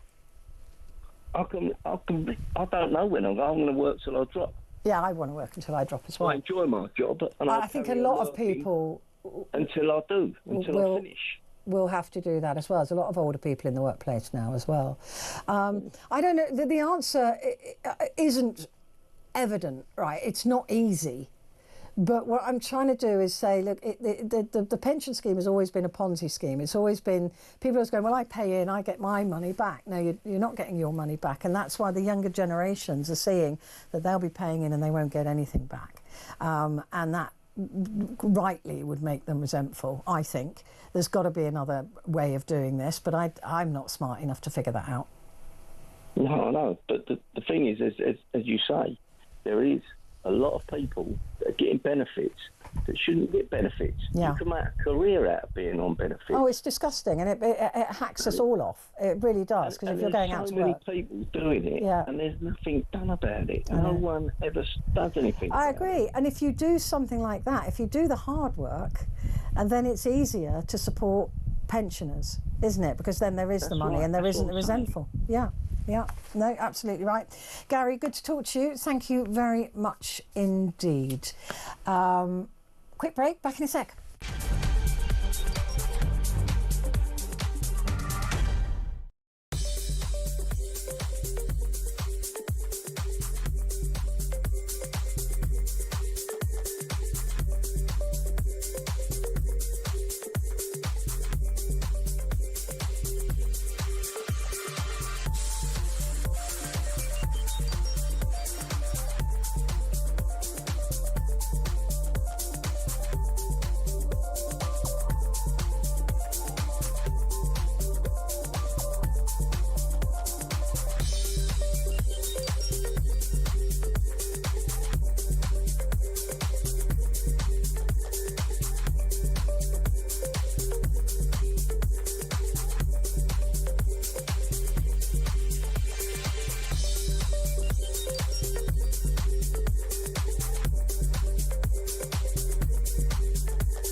across the UK. On DAB+, on your smart speaker, on your smart TV, and on your side. This is Talk. Hi there, good morning to you. This is Talk and it's Petrie here with you, and we're talking about the voting age, which is to be lowered to 16 for general elections. We were the first country in the world to lower the voting age to 18, and other countries followed suit very quickly, actually. That was a 1969 act. And Votes 18 was the last major extension of the UK franchise and is therefore an important element of the UK history democracy from the 1832 Great Reform Act onwards. Now, lowering the voting age in 1969 did provide some evidence, because I think it was 21 before that. That was the age of majority. That was the age when you were considered an adult, and the whole thing, being considered an adult, was reduced to 18. But they're not talking about doing that for 16-year-olds. They're not saying, right, we're reducing the age of an adult to 16. They're saying that 16-year-olds will be able to vote for in the general election. But these are people who still have to get parental permission to do quite a lot of things, and they're not allowed to drive at 16. I think they get you a provisional, don't you? You can drive at 17. But in Cuba it's 16, Malta it's 16. There's a lot of South American countries that it's also 16. And I think Austria was the first to allow 16-year-olds to vote in main elections. So is it a bad thing to allow 16-year-olds to vote? It's certainly good for socialist countries, and it's really good for the Labour government and the Green Party. That's who will benefit the most, it is believed, from 16-year-olds voting, because they have more idealistic, they're not yet embittered by the world like we are, cynical and bitter. So, but 16-year-olds, I'm not convinced. But also, there is a question about whether there should be an upper age for voting. Should old people who have less of an investment in the future be voting in a general election? What age would you draw that line? In the Vatican, it's 80, and it's the only country in the world, I believe, that has an upper age of voting. So, what do you think? 0344 499 1000. Well, here's a voice. I haven't spoken to this young man for a very long time. I'm absolutely thrilled he's called on this issue. And that is Harry, who used to listen to me when he was studying for his... Was it your GCSEs, Harry, or was it your A-levels? It was my GCSEs. I remember I first listened to you the night before one of my GCSE maths exams, so it's lovely to speak to you again. It's lovely to talk to you, and you're at Oxford now. I'm at Oxford, yes. I've been at uni for a year, so it's been a great year. It's been lots of fun, but also very busy. And what are you studying there, PPE? Yes, although I've dropped the economics now. Yeah. So doing politics and philosophy going forward. Brilliant. Everybody drops the economics, I think. You'll be fine. And well, congratulations on getting into Oxford. There was no doubt. There was no doubt. And even on my phone inbox here, you're listed as Harry, the future Prime Minister. So you're still listed as that for my programme. So Harry, what do you make of a 16? Now, when I first spoke to you, you would have been 16-ish, and very smart, very switched on with politics, but fairly unique in that, I would say. Well, I think this is a long overdue reform, in my opinion. I think it's a strong way for politicians to show that they genuinely care about young people's views and to take their interests into account. And I think that if young people have the chance to vote at 16 and 17, then they can build up those lifelong habits which will make our democracy much healthier. And I do think that, when young people go on social media, when they go on their iPhones, they see lots of politics online. I think people are interested in politics. I mean, they've seen it in their daily lives, whether it be when they go into the classroom and the impacts of government funding, for example, on education, or when we had the pandemic and what happened on our TV screens directly impacted our lives. I do think young people have to interact with politics, but I think the challenge is often getting young people to make the link between kind of general politics and general decision making, and making that link to kind of voting them for a specific political party. But it's interesting, though, that you'll be able to, at 16, you'll be able to vote on the future of the country, but you still can't choose to drive. You still can't join the military as a full soldier. You can't, you can at 17. You can't go to the front line till you're 18. So there's a lot of things that you still have to get parental consent on, and you would imagine that voting is a very serious and important thing to be able to do free will, if you like. Yeah, of course, but there are also other things you can do at 16 and 17, which are seen as really significant responsibilities, and you can do that at a younger age. So, for example, you can consent to medical treatment, you can still work full time. Those things still carry significant weight, and I think it's right that young people have the chance to express their views on the issues which matter to them. I think that at the ages of 16 and 17, you do have major responsibilities. And also, even if we're thinking about young people maybe not taking the right to vote seriously enough, well, I don't see any reason, for example, not to have more civic education in our schools to ensure that seamless transition between learning about politics, learning about how to combat disinformation, and then putting that into practice immediately through voting. Yeah, I mean, that certainly is something that I think should absolutely be taught, and that is to be the ability to figure out what's a lie, what's fake, and what's true. In your experience, though, I mean, I guess you were in classes where there were people who were as equally as engaged as you were in politics. But what do you think the actual numbers will be at 16-year-olds? I mean, at the moment, 18 to 24-year-olds are woeful in terms of voting record. Yeah, I know it wouldn't be great. We've seen some opinion polling recently saying that around half of 16 and 17-year-olds, if they had the right to vote, would choose not to. But I don't think that's a reason not to give them the vote. I don't think political apathy is a reason why they shouldn't be able to vote. Because firstly, I think giving younger people the chance to vote will ensure that politicians and the media cater much more to a younger audience. And it will ensure that, for example, when you have a programme like BBC Question Time, you have younger voices in the audience and politicians are directly having to respond to that. I think that would increase turnout amongst that age group, but it would also increase the amount of civic education you have in schools, because when young people have that responsibility and have that right to vote, teachers will be much more likely to, for example, talk about misinformation, talk about how our democracy works. So young people will probably be able to get a better education out of it, and then also they'll have politicians catering to their concerns more. And that doesn't just mean higher turnout, it also means that politicians will take their interests into account during decision making, for example. I mean, that is certainly a very good point, Harry, that the reason that we know that the older generation is well looked after, politically speaking, is because they know that the turnout in the older generation is high, that people, of older generations, they've seen the fight to get equal votes, they've seen, they would never take it for granted, it is important, it's in our DNA to vote, even if we don't particularly want to, we'll do it anyway, because we know how important it is. And so that is why that cohort is particularly well looked after by all political parties. They dared look at the winter fuel allowance that was U-turned on.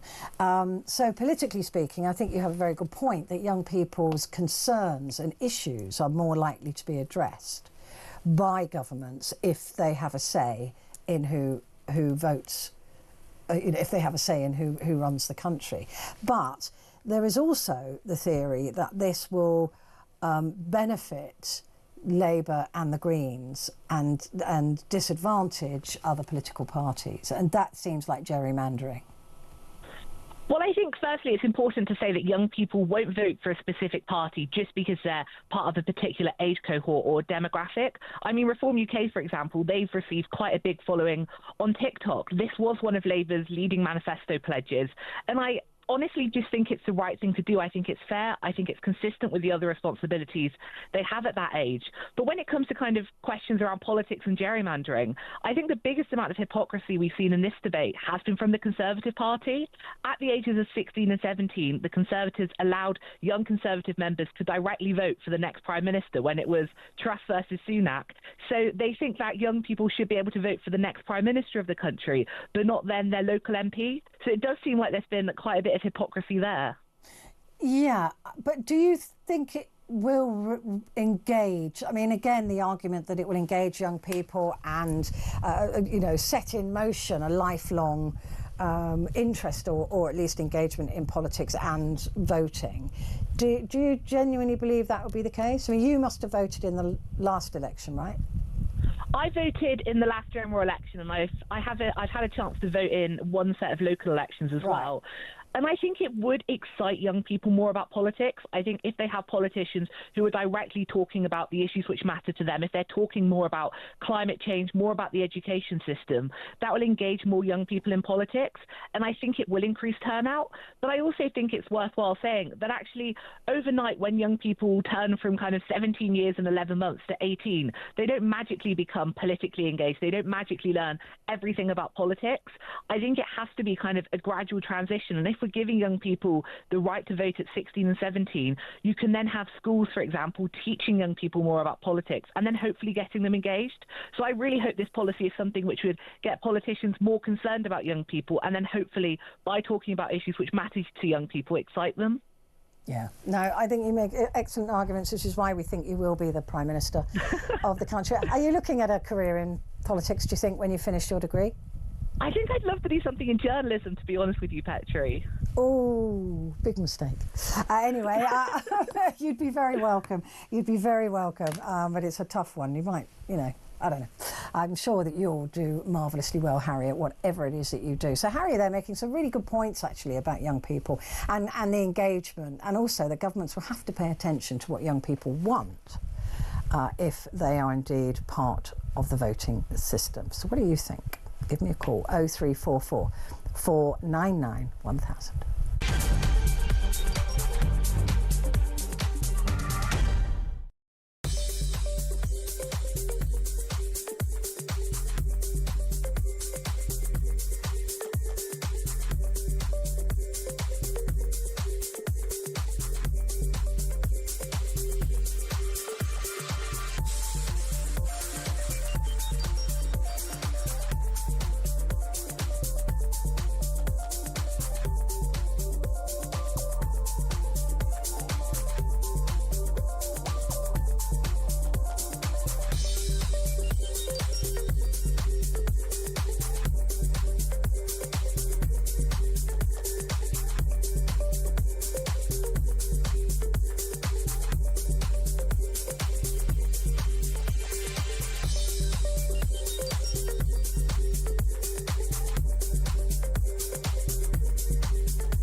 Across the UK, on DAB+, on your smart speaker, on your smart TV, and on your side.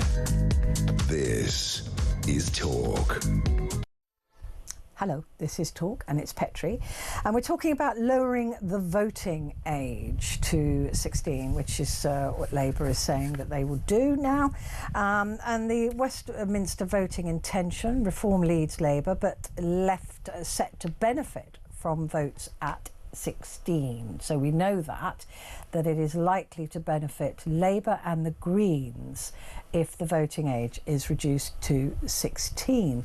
So I'm just wondering if you think that lowering the age is a good idea. It is gerrymandering to some degree, but we were the first country to lower to 18, by the way, but 16, I think there is quite a marked difference between a 16 and an 18-year-old, which is why we consider a 16-year-old to be a child and an 18-year-old to be an adult, although, as Harry was just saying, you don't suddenly become an adult at 17 and 364 days or 66 days or whatever. So I don't know whether you agree with that. or not, whether you agree that 16-year-olds are switched on enough. They're probably not at the moment, but there's no reason why they shouldn't be educated into being more interested in politics. And listen, if it does ignite a lifelong interest in politics, then why not? You know, I mean, that's what we need. We need more political engagement. Will it happen? A couple of messages before we go back to the phones. DJ M says if they lower the voting age to 16, then they should also make it compulsory to vote like they do in Australia. I love the show. Thank you. Sam says if they aren't allowed to leave education, they shouldn't vote. I mean, this is the problem. It's a real mix, isn't it? It's a real, like, you're a child in some respects, but you're an adult when it comes to voting. I don't know. Sam says, I believe Keir genuinely doesn't really know what he's done. Children, i.e. 16, have just watched him bully older people, disabled people, farmers, etc. Are they going to want to vote for someone that would do that to their parents and grandparents, etc.? As for older, of course they should vote. Who else will fight for them? The world is becoming selfish. That's Samantha in Lancashire. But if we're all voting only in our own best interests, I don't know whether that's going to be a good idea. Some kids currently aged 12 will be able to vote in the next general election in 2029. Oh yeah, hadn't thought of that. Oh, it's scary.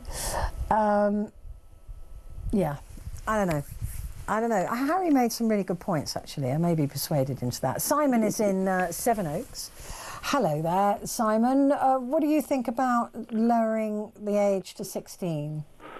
Hello, gorgeous. Hello. I think it's an absolute disaster. We have an Asian majority in this country. You cannot drive an HGV. You cannot drive a PSV. You cannot go into a nightclub until you are 21 because you are not considered an adult. So, I mean, there's stipulations like it was reduced to 18, and 18 you can fight on the front line. As a former serviceman, yeah, I know this. But at 16, you're still a child. Well, you still have to get parental consent for quite a lot of stuff. So it seems that voting exactly. is... Yeah. But with parental consent, so just because your parents say, all right, you're mature enough to have the vote or whether. So should it be you can vote at 16 when you got parental consent? Like you can marry at 16 if you got parental consent. You can serve in the armed forces. No, that's not true anymore, apparently, the 16 and marriage.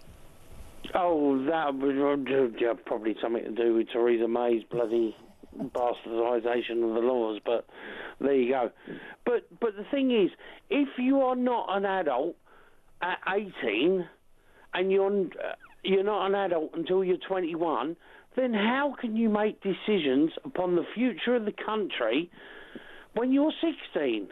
Well, you are actually, Simon, considered an adult at 18 now. There are just you're considered an adult, but only in certain circumstances. You're not adult enough to drive a HGV. Oh, that's you're not adult enough to drive a tank. Do you know? There are things you can do at 18 that you can't do at 21. Yeah, you're legally considered an adult at 18, but I do take your point. I think there are some exemptions to handling heavy goods vehicles and things like that. But crown exemption and stuff like that. So if you can vote at 16, then all these exemptions should go away. That's the point, isn't it? To marry. Yeah. That's what happened when the voting age was reduced to 18. That was when it was considered the age of majority. So it was lowered from 21 to 18. And it's lowered to 18, and now they're lowering it to 16. The ultimate epitomisation of being a citizen is when you can vote to control the government. Yeah.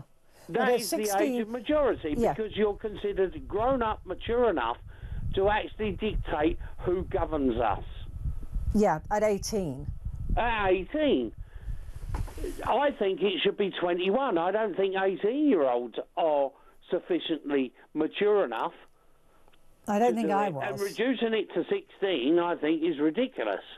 Well, look, and I it's mean, a blatant attempt to gerrymander the population with an attempt to reorchestrate another EU referendum, because they've been indoctrinated by this left-wing intelligentsia about getting back into Europe. Yeah, and certainly you would argue that 16-year-olds are more likely to want to have a closer connection to Europe. We can have a connection to Europe, but we don't have to be governed by them, do we? But I don't think that a 15, 16-year-old who's going to vote in the next general election has seen enough of life and doesn't know what life was like before the EU and what the potentials are outside of it. I think this is a blatant attempt by the Labour Party to gerrymander the population. It's also going to alter boundaries in constituencies. University towns that ordinarily could be on a knife edge could be tilted Labour's way. Do you know, this smacks of absolute despicable... I mean, look, I do take your point. I mean, it is clearly Labour have been talking about this, the reduction in age, and they know that it benefits them. So it is a form of gerrymandering. Yeah, there's no question about it. In my view. But how did it work out in Scotland? I think it's going to come back and bite them on the arse, because I don't think they realise what they're doing. Yeah, well, 16-year-olds, the most popular politician about 16 to 18-year-olds, isn't he? Farage. Yeah, there's a certain TikTok followers. Yeah, there's a certain cohort of young men. They've got a real women's problem with reform. They're finding it very, very difficult to get women to support reform, whether they be young or older. They've got a real female problem. Yeah, I can understand that. Yeah. But this, I think this smacks of gerrymandering. It really does. It's absolutely criminal, to be quite honest. Well, they've been talking about it, I know, for some considerable time, and there was always a view that had 16-year-olds been able to vote and Corbyn was still around, because he was very popular with the very young, that Corbyn would have become... Had 16-year-olds been able to vote in the 2014 Scottish referendum, Scotland would not be part of the UK. They were.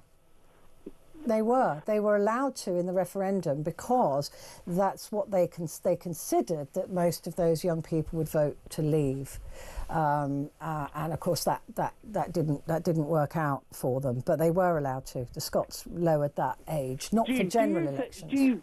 Have you got kids, Petrie? I have one adorable son. How old?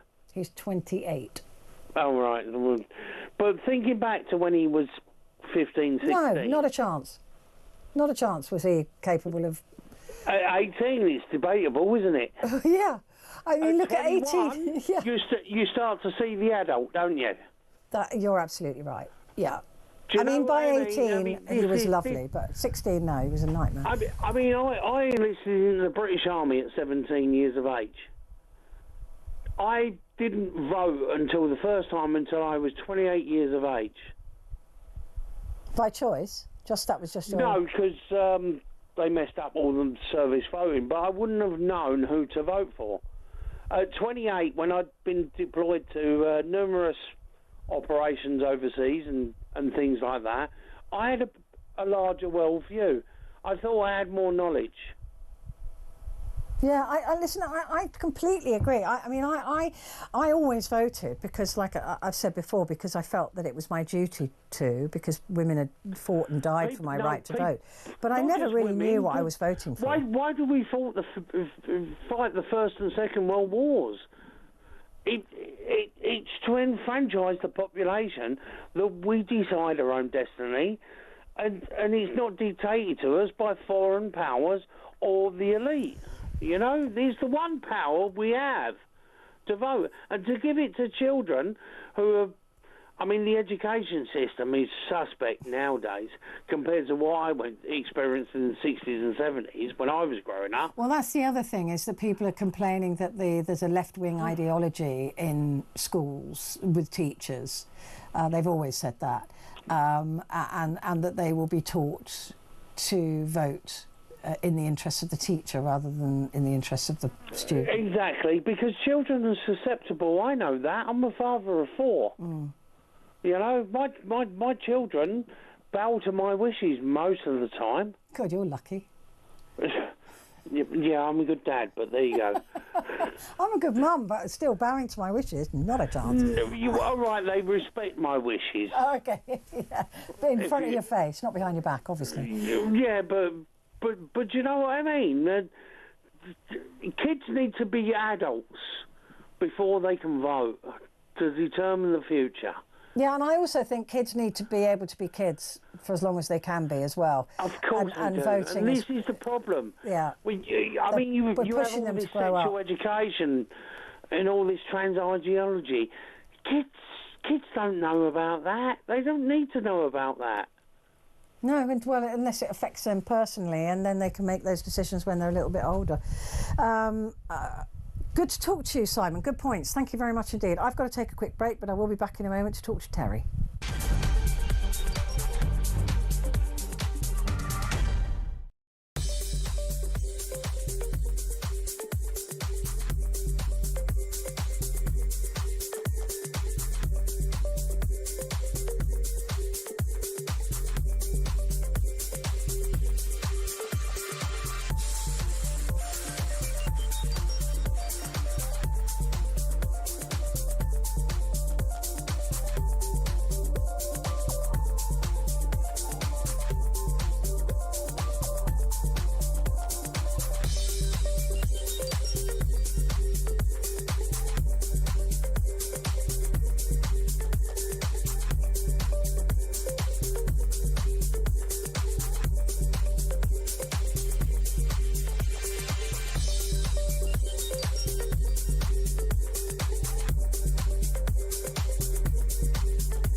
Across the UK, on DAB+, on your smart speaker, on your smart TV, and on your side. This is Talk.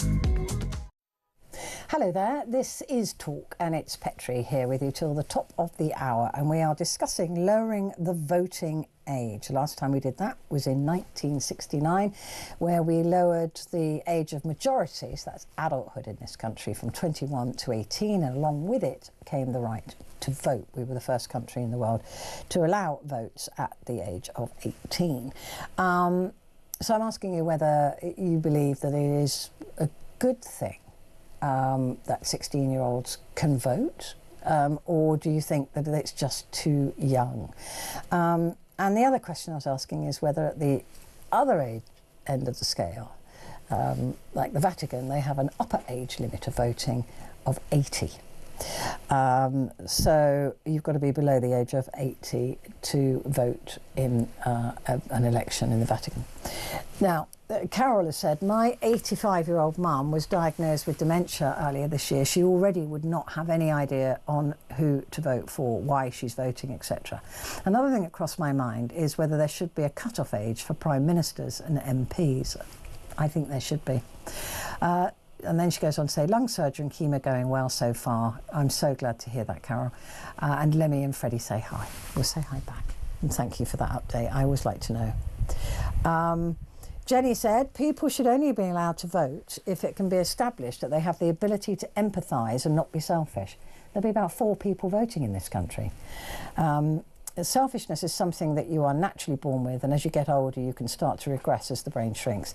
Everyone should have to pass a test before they vote, and I think they should pass an IQ test, but again, I don't think there'll be many people voting. They can still vote, but their vote won't count as much, if at all. And that's from Jen. Zarina says, to engage more voters, surely it'd be better to make voting compulsory instead of lowering the age. It hasn't harmed Australia. Yeah, I do question the low turnout in this country, because we're getting majorities like we've seen with Labour on very thin voting numbers, very thin numbers. So maybe it should be compulsory to vote in this country. A lot of countries say it's compulsory. I don't have a problem with it. I think that I would agree to that, actually, without much issue. Frankie says, if you put an upper age limit on voting, pensioners will suffer. They're only useful to the government because they hold a vote. That is very true. And George says, I think you should retain the right to vote past the age of 75 if you're still paying tax. As for lower age limit, I don't think you should get the vote until you're old enough to make all of life's decisions without parental consent. And that's George in Blackpool. James says, you can't stand as an MP until you're 18, so you shouldn't be able to vote until 18. Why let kids vote for something they cannot do themselves? Good point. Unless we start seeing 16-year-old MPs. God. Terry is in Dover. Good morning, Terry. Oh, yes, it is good morning. Hello. It is. How are you? All right? Yes, thank you. You? Yeah. Good, very well, thank you, for a Monday, or Tuesday it is now, yeah. Well, yeah, Tuesday. Yeah, I've just been listening to the various, what you read out there, and there's different aspects to this, aren't there? I mean, my first reaction was that it is gerrymandering, because as you point out, you know, most young people would tend to be socialists. Well, they're idealistic, aren't they, in their view of the world? You would hope at 16, anyway. Yes, I mean, it's easy to be socialist when you're at school and not in the world, which is, you know, basically capitalist, and then you've got to earn some money. But it's easy to be idealistic, you know, when you are young. But you know, with children having to stay on at 18 these days, I'm tempted to say the intelligence level's gone up, and children do mature at different ages. But from when I was a child, they seem much more mature these days. And as I say, gerrymandering was my first thought. But as you pointed out, I think just now, with Jeremy Corbyn coming back into the fray, it might bite Keir Starmer a bit, because, you know, people might start voting for more socialism, more left. But it's also fragmented now, isn't it? I mean, with Reform coming in, and the Lib Dems have got 80 seats, and it's so open, really. I mean, it's a strange time, isn't it? But the thing that really does concern me is the low voter turnout that we have. You know, we've seen this Labour government have this massive majority on around 30% turnout. I mean, on 30% of the vote. So 30% of the country. And we've got that massive majority in Labour. And that, I think, is concerning, that so few people are politically engaged. And you know, maybe starting that political engagement earlier might help? Yes. I mean, I think that, you know, if you get like middle-class children, upper... Yeah, but that's also a very good point that you're making, yeah. I don't like putting labels on things, but, you know, upper... some of the working class young might not bother to vote at all. Upper working class, middle class will vote. I mean, they'll probably vote for things like tuition fees, and the Lib Dems tried it, didn't they? They said they're going to abolish tuition fees, but then they reneged on that. It's like Reform are doing now. They're saying they're going to take people out of tax up to 20,000. That's trying to appeal to, you know, the lower income people to try and attract them. Because let's face it, Petrie, historically, I think people have, I mean, this is probably a bit of a crude point, but people have tended to vote Labour because they think, well, they get a bit more handouts than they would from the Tories. You know? I do think you're right. I think you are right. People do vote in their own best interest. The idea of voting, of course, is to think about potentially a societal interest as well. So, for example, you know, even if you're nowhere near pension age, you would still vote for a decent settlement for pensioners, or if you didn't need social services, you'd always vote for a good settlement for people who needed social services. But I think those days are behind us. I don't think there is a nation driving to support each other anymore. No, I think there's the big issues, isn't it? I mean, we've got the economy, we've got the health service, and we've got migration, immigration, especially illegal. I think if Labour don't sort the small boat problems out with all these economic migrants coming in, asylum seekers, genuine ones, but the ones coming in, which most people know are bogus, these young men trying to economic migrate. If Labour don't sort that out by the next election, they're out. And without a doubt. I think so, yeah. I think it's a one-issue country at the moment. Yeah. And Reform are cashing in on that. Yeah, that is very, very true. Whether they've got the policies going forward. They've come out with this one today, haven't they, about the prisons and sending people to El Salvador, which you'll never be able to do. Well, no, you'll never be able to do that. Never, not in a million years. No, I always think it's best to. Zia Youssef made it. I mean, I'm veering off tangent a bit now, but Zia Youssef made a good point a few weeks ago, I thought, and he said something like there needs to be, maybe it's a bit patronising.